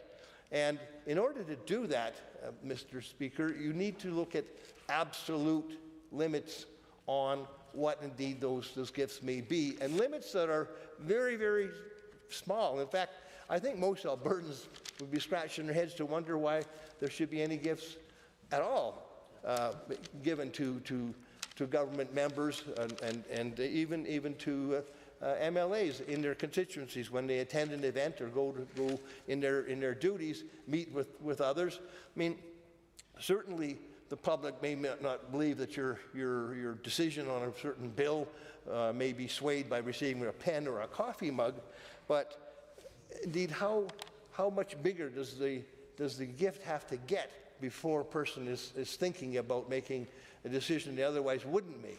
I mean, it begs the question, if you're thinking about limitations on drinking and driving. Like I often have said in this house that if a person suggests that 1 drink should be allowed, I ask the question, how many drinks would you like your airline pilot to be allowed before they in fact get behind into the cockpit? So similar type of a principle guides me, Mr. Speaker, when I think about the limitations placed on receiving gifts by politicians in Alberta. Bill 202 sets some smaller limits than what the current government would have us accept as reasonable. I know that the new member for Old Didsbury Three Hills spoke about the reality of the job, I guess it was, that indeed she addressed when mentioning that we had to increase the limits of those types of gifts that were allowed to be received by politicians because of the new reality in the cost structures, and because prices have risen. Therefore, with inflation, you should be able to receive a bigger gift from your constituents or from a lobbyist that you might be working with. And that, Mr. Speaker, doesn't hold water with me in any way, shape, or form. Whether you're in business, whether you're in government, individuals in Alberta need to be able to rely upon the trustworthiness and the reputation of the politicians, the government members who are elected to serve them. Now, as we all know, Mr. Speaker, whether we come from a business background or public service background, or just in general, I mean, I think we raise our children, Mr. Speaker, to know that your reputation is your bond. And whether in business or in government, a good reputation, it takes years to build it, Mr. Speaker. But moments, only moments, perhaps one act to destroy. So that's why, in my view, Mr. Speaker, the bill before us, Bill 202, is so very important. Because if you lose that trust, what have you got left as a politician? Hopefully, if that trust is lost, you're ending up on the outside looking in. You're ending up not getting elected again. But unfortunately, that isn't always what happens. So the bill that's been brought forward by the member for Sherwood Park is a piece of legislation which I think comes much closer to what Albertans expect than what the government would hope to remain in place with its current legislation. The government tries to decry this legislation as being duplicate of what exists already. Well, in fact, Mr. Speaker, it's not anywhere near what a duplicate would be. It's much more strict than what the government has in place in terms of limitations on amounts that a member could receive from somebody as a gift in the course of their duties as a legislator. Now, prior to November 2023, Mr. Speaker, gifts to members, value of the fee or non-monetary gift couldn't exceed $200. Tickets and invitation to events in any calendar year, $400. Those gifts must be. Thank you, member. Others wishing to speak? The member for Edmonton Rutherford. This is a matter that goes to the heart of public trust, the integrity of our institutions, and the very foundation of representative democracy. I rise in strong support of Bill 202, the Conflicts of Interest Ethical Governance Amendment Act, introduced by my colleague, member from Sherwood Park, and I urge all members of this Assembly to join us in fixing what is severely broken. The problem is eroded trust and real scandals this UCP government is embroiled in and being investigated for. Bill 202 will increase transparency and accountability. As many of my colleagues have expressed, Albertans are deeply frustrated. Recent years have exposed a series of scandals that have shaken their confidence in how this UCP government operates. These are not just policy missteps, but how power and influence are exerted. Let's start with the good old Skybox scandal. We all saw senior government officials, including cabinet ministers, attending playoff games in box suites, corporate luxury boxes, given by companies that do business with this very government. As reported in public accounts, this was more than a perk. It has raised a serious question of access, favoritism, and what it means to pay off a government. I mean, all we have to do is look at the Corrupt Care scandal. There are well-documented allegations of cronyism and mismanagement in procurement processes, especially in Alberta Health Services. The Wyant report makes it explicitly clear decisions around contracting private surgical centres were tainted by conflicts, and many of the contracts were awarded in ways that benefit political insiders. Absolutely unacceptable. Then, next, there is the Turkish Tylenol fiasco.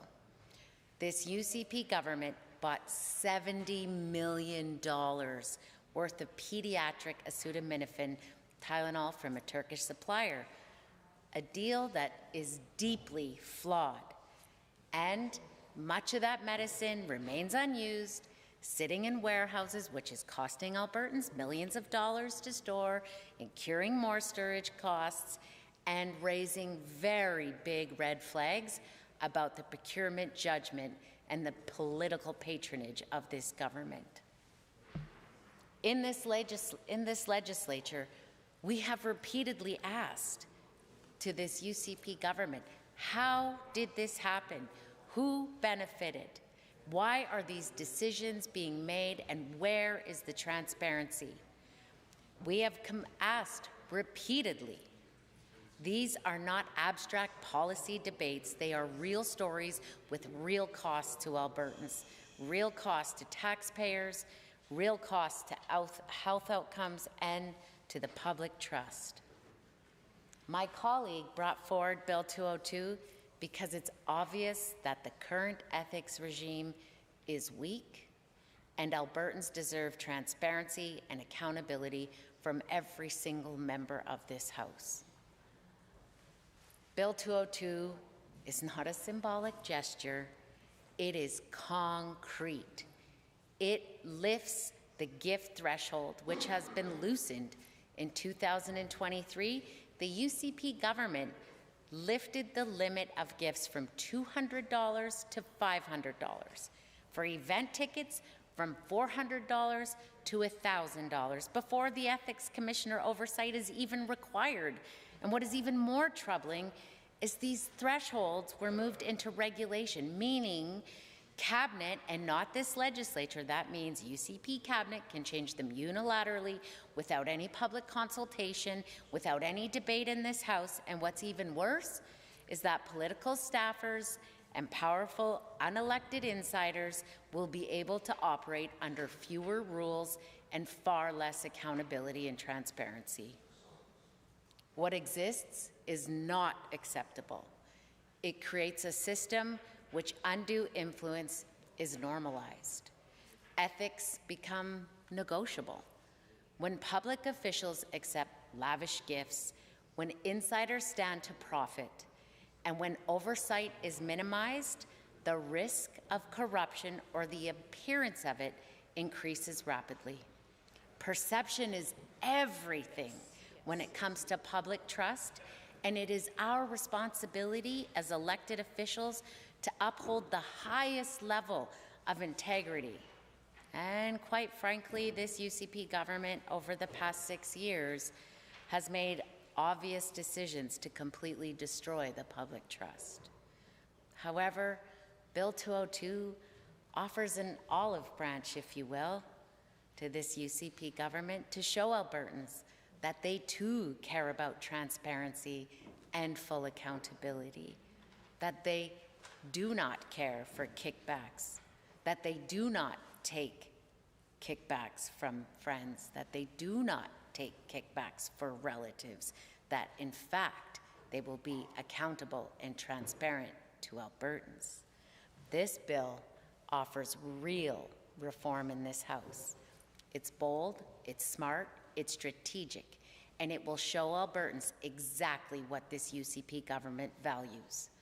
The bill targets the precise weaknesses in our system, and it repairs them.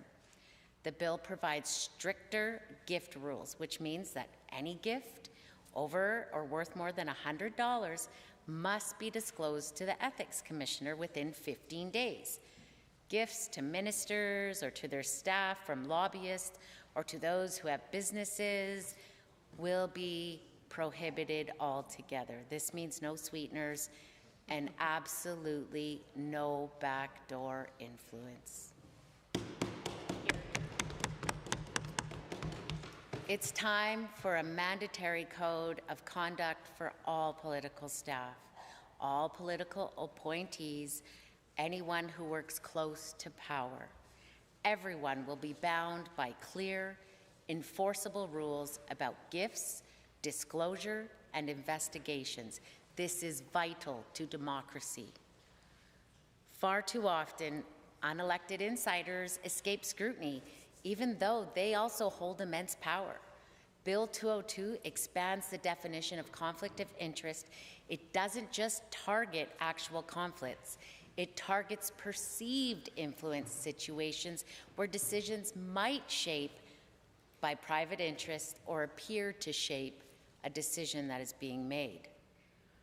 Public trust is not only what is legal, it's also about what feels right to Alberta's citizens.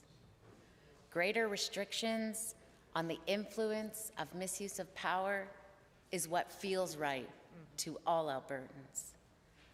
MLAs would be prohibited from influencing decisions for personal benefit or on the behalf of a close associate. The Ethics Commissioner would be strengthened, not weakened. In fact, our province could set a new national standard.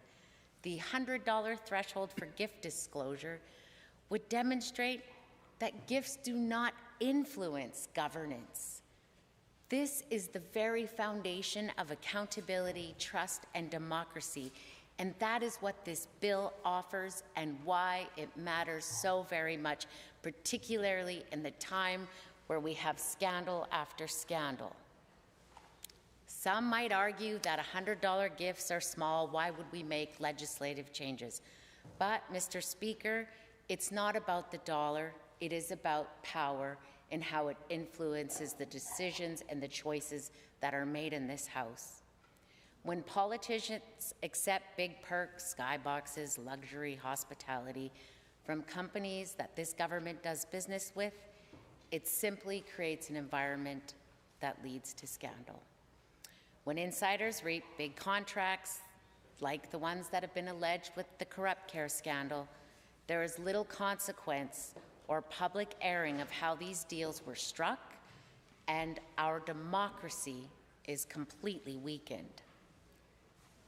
I hesitate to interrupt the member for Edmonton-Rutherford, but the time limit for consideration of this item of business has concluded.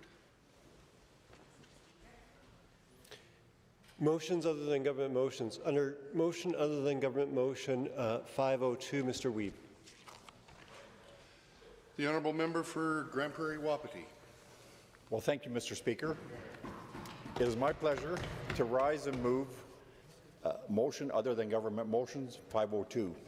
Be it resolved that the Legislative Assembly, A, recognize that the Public Sector Compensation Transparency Act serves as an important tool in ensuring transparency in government spending and public sector compensation and fosters trust among government entities and the communities that they serve. And B, urge the government to introduce a bill to amend the Public Sector Compensation Transparency Act to require municipal authorities to disclose their employees' compensation in accordance with the thresholds for optional disclosure currently set out in the Act regarding municipalities in respect of those employees. Mr. Speaker, I believe that motion 502 is incredibly important because Albertans expect and deserve the highest standards of integrity, accountability and transparency from all levels of government. The people of this province place their trust in public institutions to act responsibly with the resources they provide through their hard-earned tax dollars.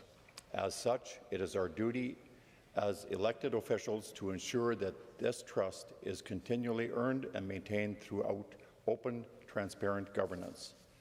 Our province already has a strong foundation for transparency in public spending, with laws and systems that uphold accountability across the public sector.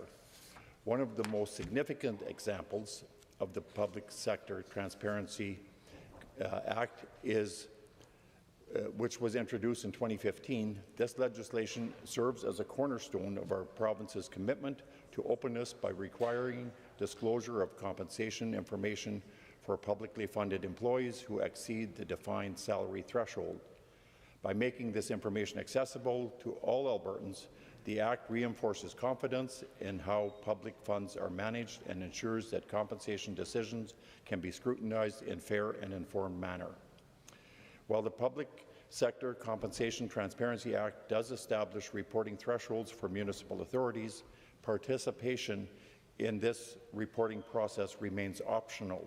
As a result, municipalities in Alberta are not legally required to disclose the salaries or compensation details of their employees. This exemption means that, unlike many other public sector organizations, Alberta's municipal governments, despite being publicly funded bodies responsible for collecting and allocating taxpayers' money, are not obligated to provide the same level of transparency regarding how compensation dollars are spent. This is a major problem. This lack of openness not only undermines the confidence in local governance, but also weakens the broader principles of transparency and fiscal responsibility that Albertans expect from all levels of government. Municipal government is a level of governance that's closest to the people of Alberta. Despite this close connection, residents under this current legislative framework, municipalities are not obligated to disclose information about the compensation of their highest paid employees. This means that while municipal governments collect significant revenues from property taxes, utility fees, and local levies, which are also better known as funds contributed directly by Albertans, they are not held to the same standards of transparency and accountability as the provincial government when it comes to reporting how these public funds are allocated towards compensation. Given that municipal authorities are established under provincial legislation and are entrusted with delivering transparent and accountable local governance, it is reasonable to question why information about salaries of their highest paid employees is not publicly available. If municipalities operate as extensions of the provincial framework and are responsible for managing public funds collected from Albertans, then the same standards of transparency and disclosure that apply to the provincial government should logically extend to them as well. Thus, I think it's imperative that Albertans know how much of their hard-earned tax dollars go towards salaries within their municipalities, particularly for senior administrators, police, and fire services. That's why Motion 502 calls on the government to introduce a bill that would require municipal authorities to publish a sunshine list of their employees' compensation above established thresholds. In other words, this sunshine list would shed light on the municipality's use of collected funds so that Albertans can stop being in the dark regarding the use of their hard-earned money. When residents see the salary disclosure, it gives them a clearer picture of where their tax dollars are going in their own community. Supporting this motion represents a meaningful step towards strengthening taxpayer accountability and enhancing transparency in municipal spending. By establishing a municipal sunshine list, the Government of Alberta would provide Albertans with a clear and accessible way to see how public funds are being used to compensate employees within their own municipalities. This level of openness not only reinforces public trust in local governance, but also helps ratepayers evaluate whether city managers, CAOs, and other high-ranking officials are being paid in line with other Alberta municipalities. In doing so, the motion promotes fairness, fiscal responsibility, and a higher standard of transparency that benefits both municipal leaders and the communities they serve. In closing, I look forward to listening to the debate this evening on this important motion. I call on all members of this chamber on both sides of the aisle to support my motion for greater transparency and accountability. Thank you, Mr. Speaker. Hear, hear. Speakers on motion 502, Lethbridge West. Thank you, Mr. Speaker. You know, I rise today to speak against motion 501 because it's yet another example of the UCP intervening in municipal governance, and we're really troubled by their continued trend of overreaching into municipal jurisdiction. The UCP have consistently imposed themselves in municipal affairs, such as by forcing municipalities to hand count ballots and making them pay for it. And it's likely that each municipality will have to cover the cost of their own public compensation disclosures. Most decisions that affect municipalities are best left to each individual municipality to decide. And this is one of them. The UCP is once again imposing themselves on municipalities, making unnecessary rules for them rather than fixing real problems in Alberta. There's also this. It appears that the UCP is trying to cover up for their own lack of transparency and bad ethics by bringing in new transparency rules for municipalities. The sponsor is the Parliamentary Secretary for Rural Health and Healthcare, which is an area of immense corruption under this government. Why is he focusing on this and not on the corruption in his own government. I'll say this in a different way. The UCP is embroiled in a corruption scandal in healthcare. Why are they not holding themselves to account first? The ongoing corrupt care saga is riddled with transparency issues. From weakening gift disclosures to weakening FOIP, the UCP is not the party of transparent and ethical governance. This government has been very secretive, blocking FOIPs, increasing gift-giving limitations, etc.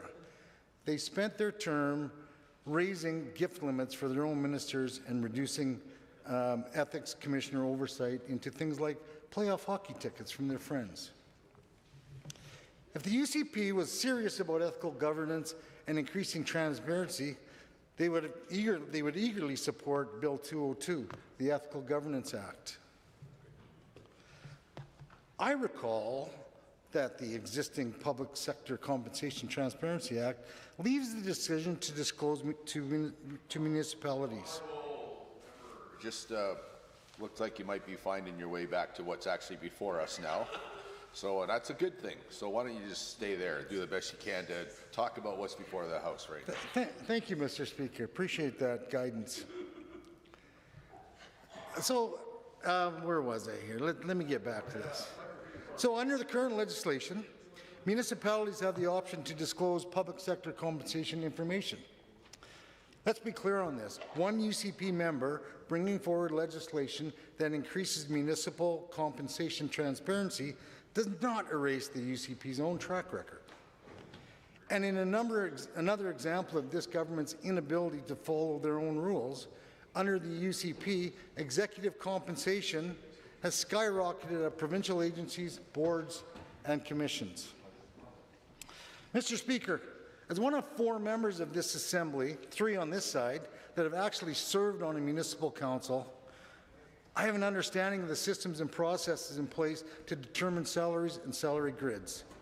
And let me bore you for a minute. To simplify, each position, not person, is objectively evaluated on a number of factors and assigned a score. Positions are grouped according to the scores, and the groupings are usually assigned a grade. Salary ranges within each grade are determined based on market comparisons and the employer's desire to have their employees to be paid at the low, middle, or high end of those comparisons. That being said, this motion is just another case of unintended consequences by this government. We believe that Motion 502 could lead to salary inflation for municipalities. First example, lateral managers within a municipality would be more likely to see how much their colleagues are making.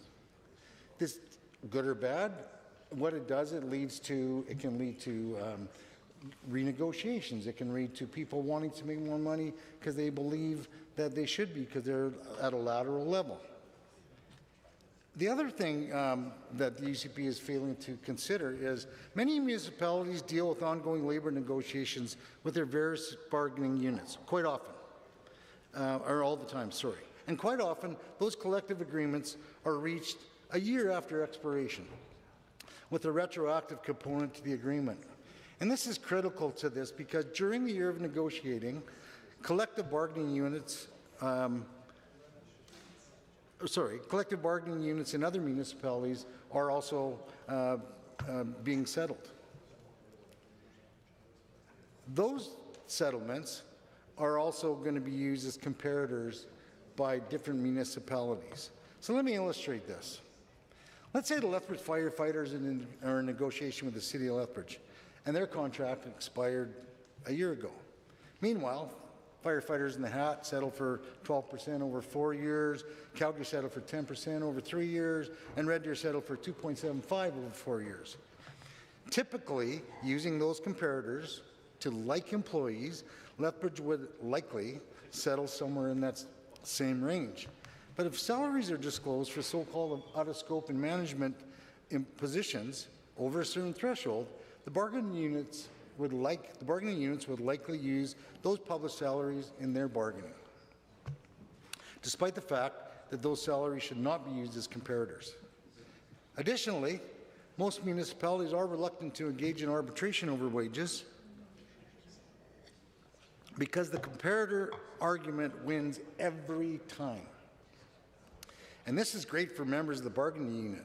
Not so great for the municipalities, because most grids for supervisory and management staff include a differential over what the bargaining unit staff are earning. So let's think of that for a second. If we disclose the salaries for higher wage staff, and that those are used in the bargaining for bargaining units, let's say, it just increases the wages for those people in those other levels.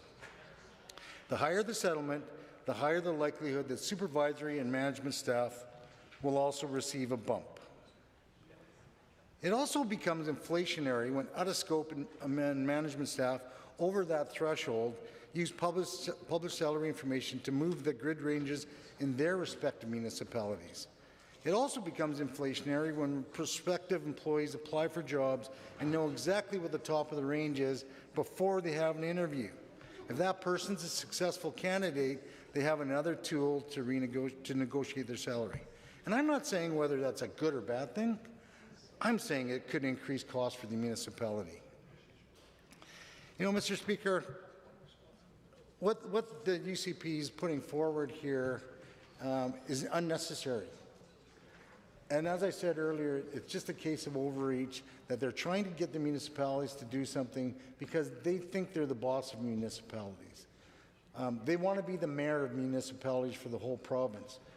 They have all these other problems, as I said earlier, to fix in this province, and yet they always want to put their thumb on municipalities to do this work. And quite frankly, it's distasteful to anyone that's on a municipal council in this province. Each municipality has its own unique needs and context. So comparing salaries can be a real challenge. It should be up to individual municipalities to make the decision regarding the publication of salaries of their employees. So perhaps, again, this government should focus on their own more pressing issues than telling the municipalities how they should handle their salary publications. Mr. Speaker, municipalities should be treated as a partner with the provincial government. Municipalities should be supported in the work that they do by the provincial government. Municipalities are not part of the provincial government, as the member across just said in his opening. Municipalities are not there to be told what to do. They have elected officials whose job is to do what's best for their municipalities without Big Brother telling them what to do. Municipalities are not lesser governments. Municipalities are a different order of government. And perhaps this government, this provincial government, needs to understand that. Municipalities are not there to be toyed with and played with at the discretion of this government. Mr. Speaker, this motion should go nowhere.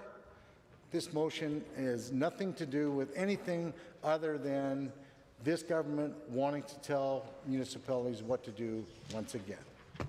Thank you.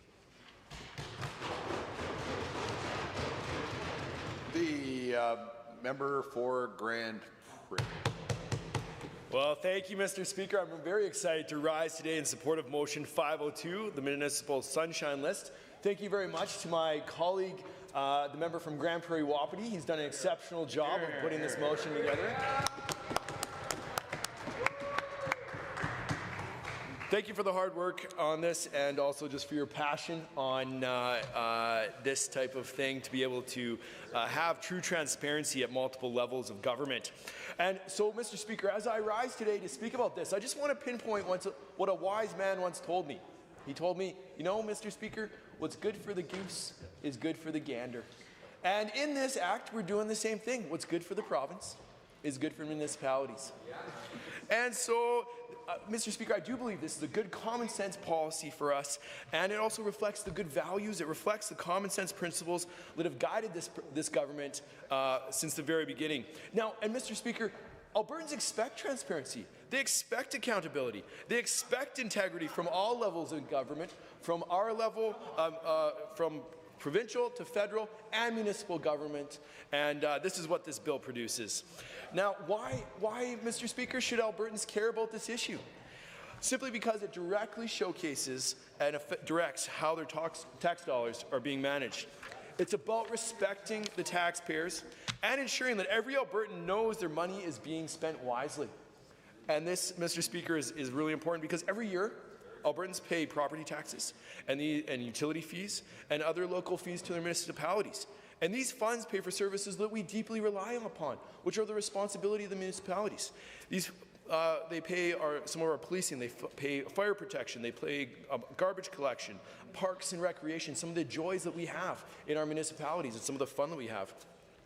But these things are really important for us as community members.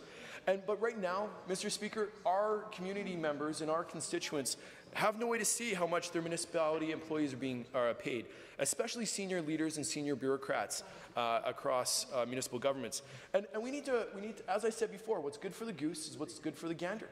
The province already discloses what senior government officials make, and that's because we believe in openness and giving taxpayers the information they need. They need a clear picture of where their money goes. This is integral and transparent, and at the municipal level, right now, Mr. Speaker, there's a gap in this. And this is what my good friend, the member from Grand Prairie Wapiti, is looking to close.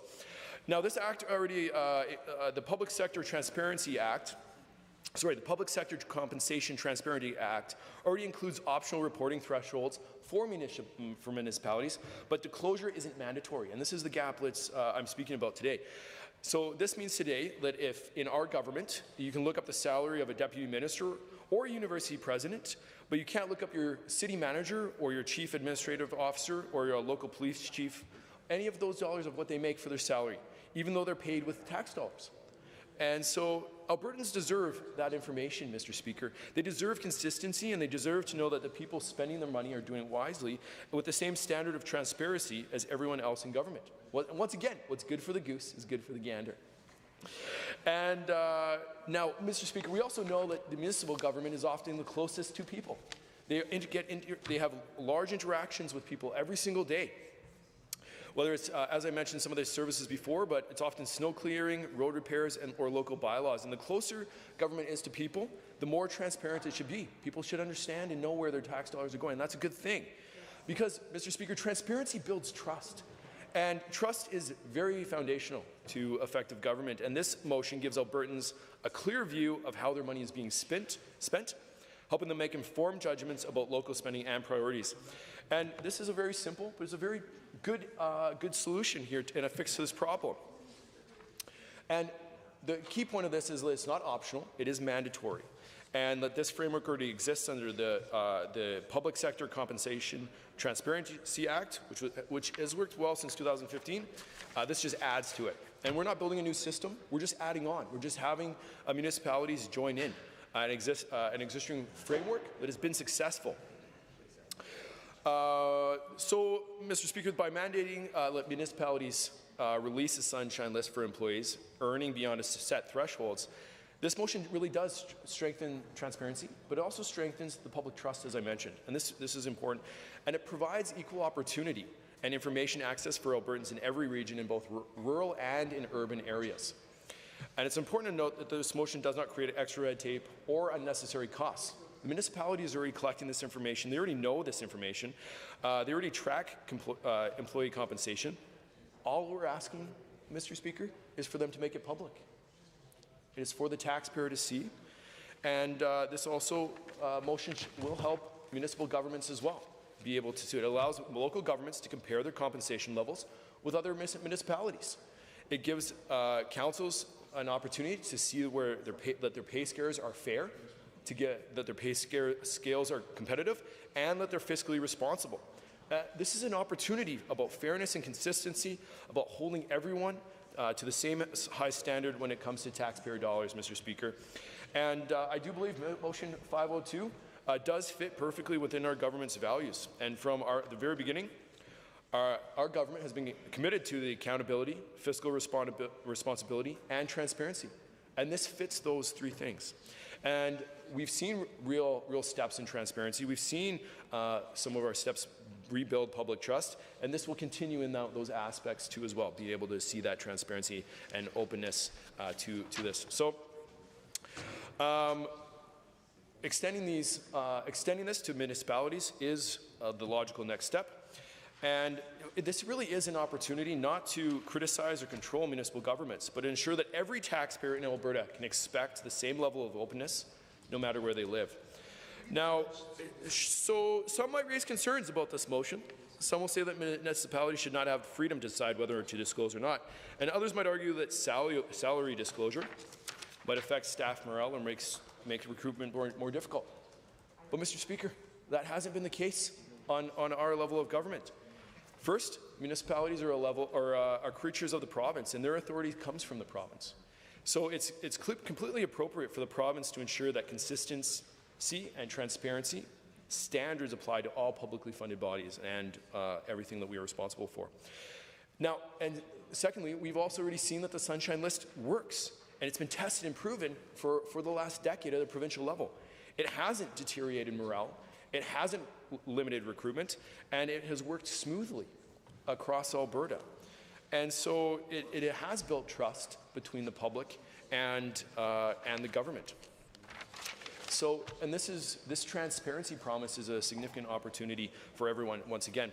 And finally, this doesn't affect and does not interfere with how municipalities are run. It doesn't tell them how to set salaries or manage staff. It simply asks them to share information that taxpayers have a right to see.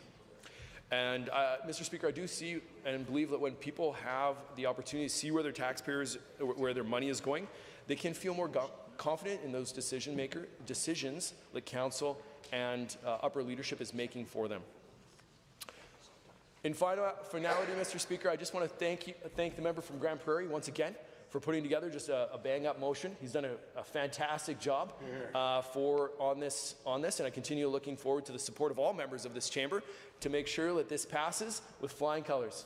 Thank you, Mr. Speaker. Are there any other speakers on motion 502? Seeing none, would the mover of the motion like to close? Well,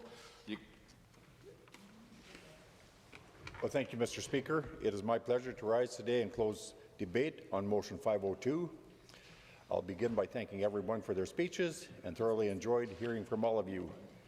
As I have said before, I believe that motion 502 is incredibly important because Albertans expect and deserve the highest standards of integrity, accountability, and transparency from all levels of government. Supporting this motion represents a meaningful step towards strengthening taxpayer accountability and enhancing transparency in municipal spending. With that, Mr. Speaker, I close debate. Hear, hear. Hear, hear. All honourable members, the member from Grand Prairie Wapiti has moved motion 502. All those in favour, please say aye. Aye. All of those opposed, please say no. No. Seems the ayes have it.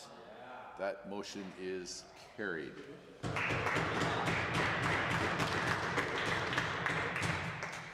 The Honourable Deputy Government House Leader. Well, thank you very much, Mr. Speaker, and thank you to the honourable member, and congratulations in passing motion 502. I would like to move now that the Assembly be adjourned until 7:30 p.m. this evening. Honourable members, the Deputy Government House Leader has moved this Assembly be adjourned until 7:30. All those in favour, please say aye. Aye. All opposed, please say no. The ayes have it. We are now adjourned until 7:30 p.m.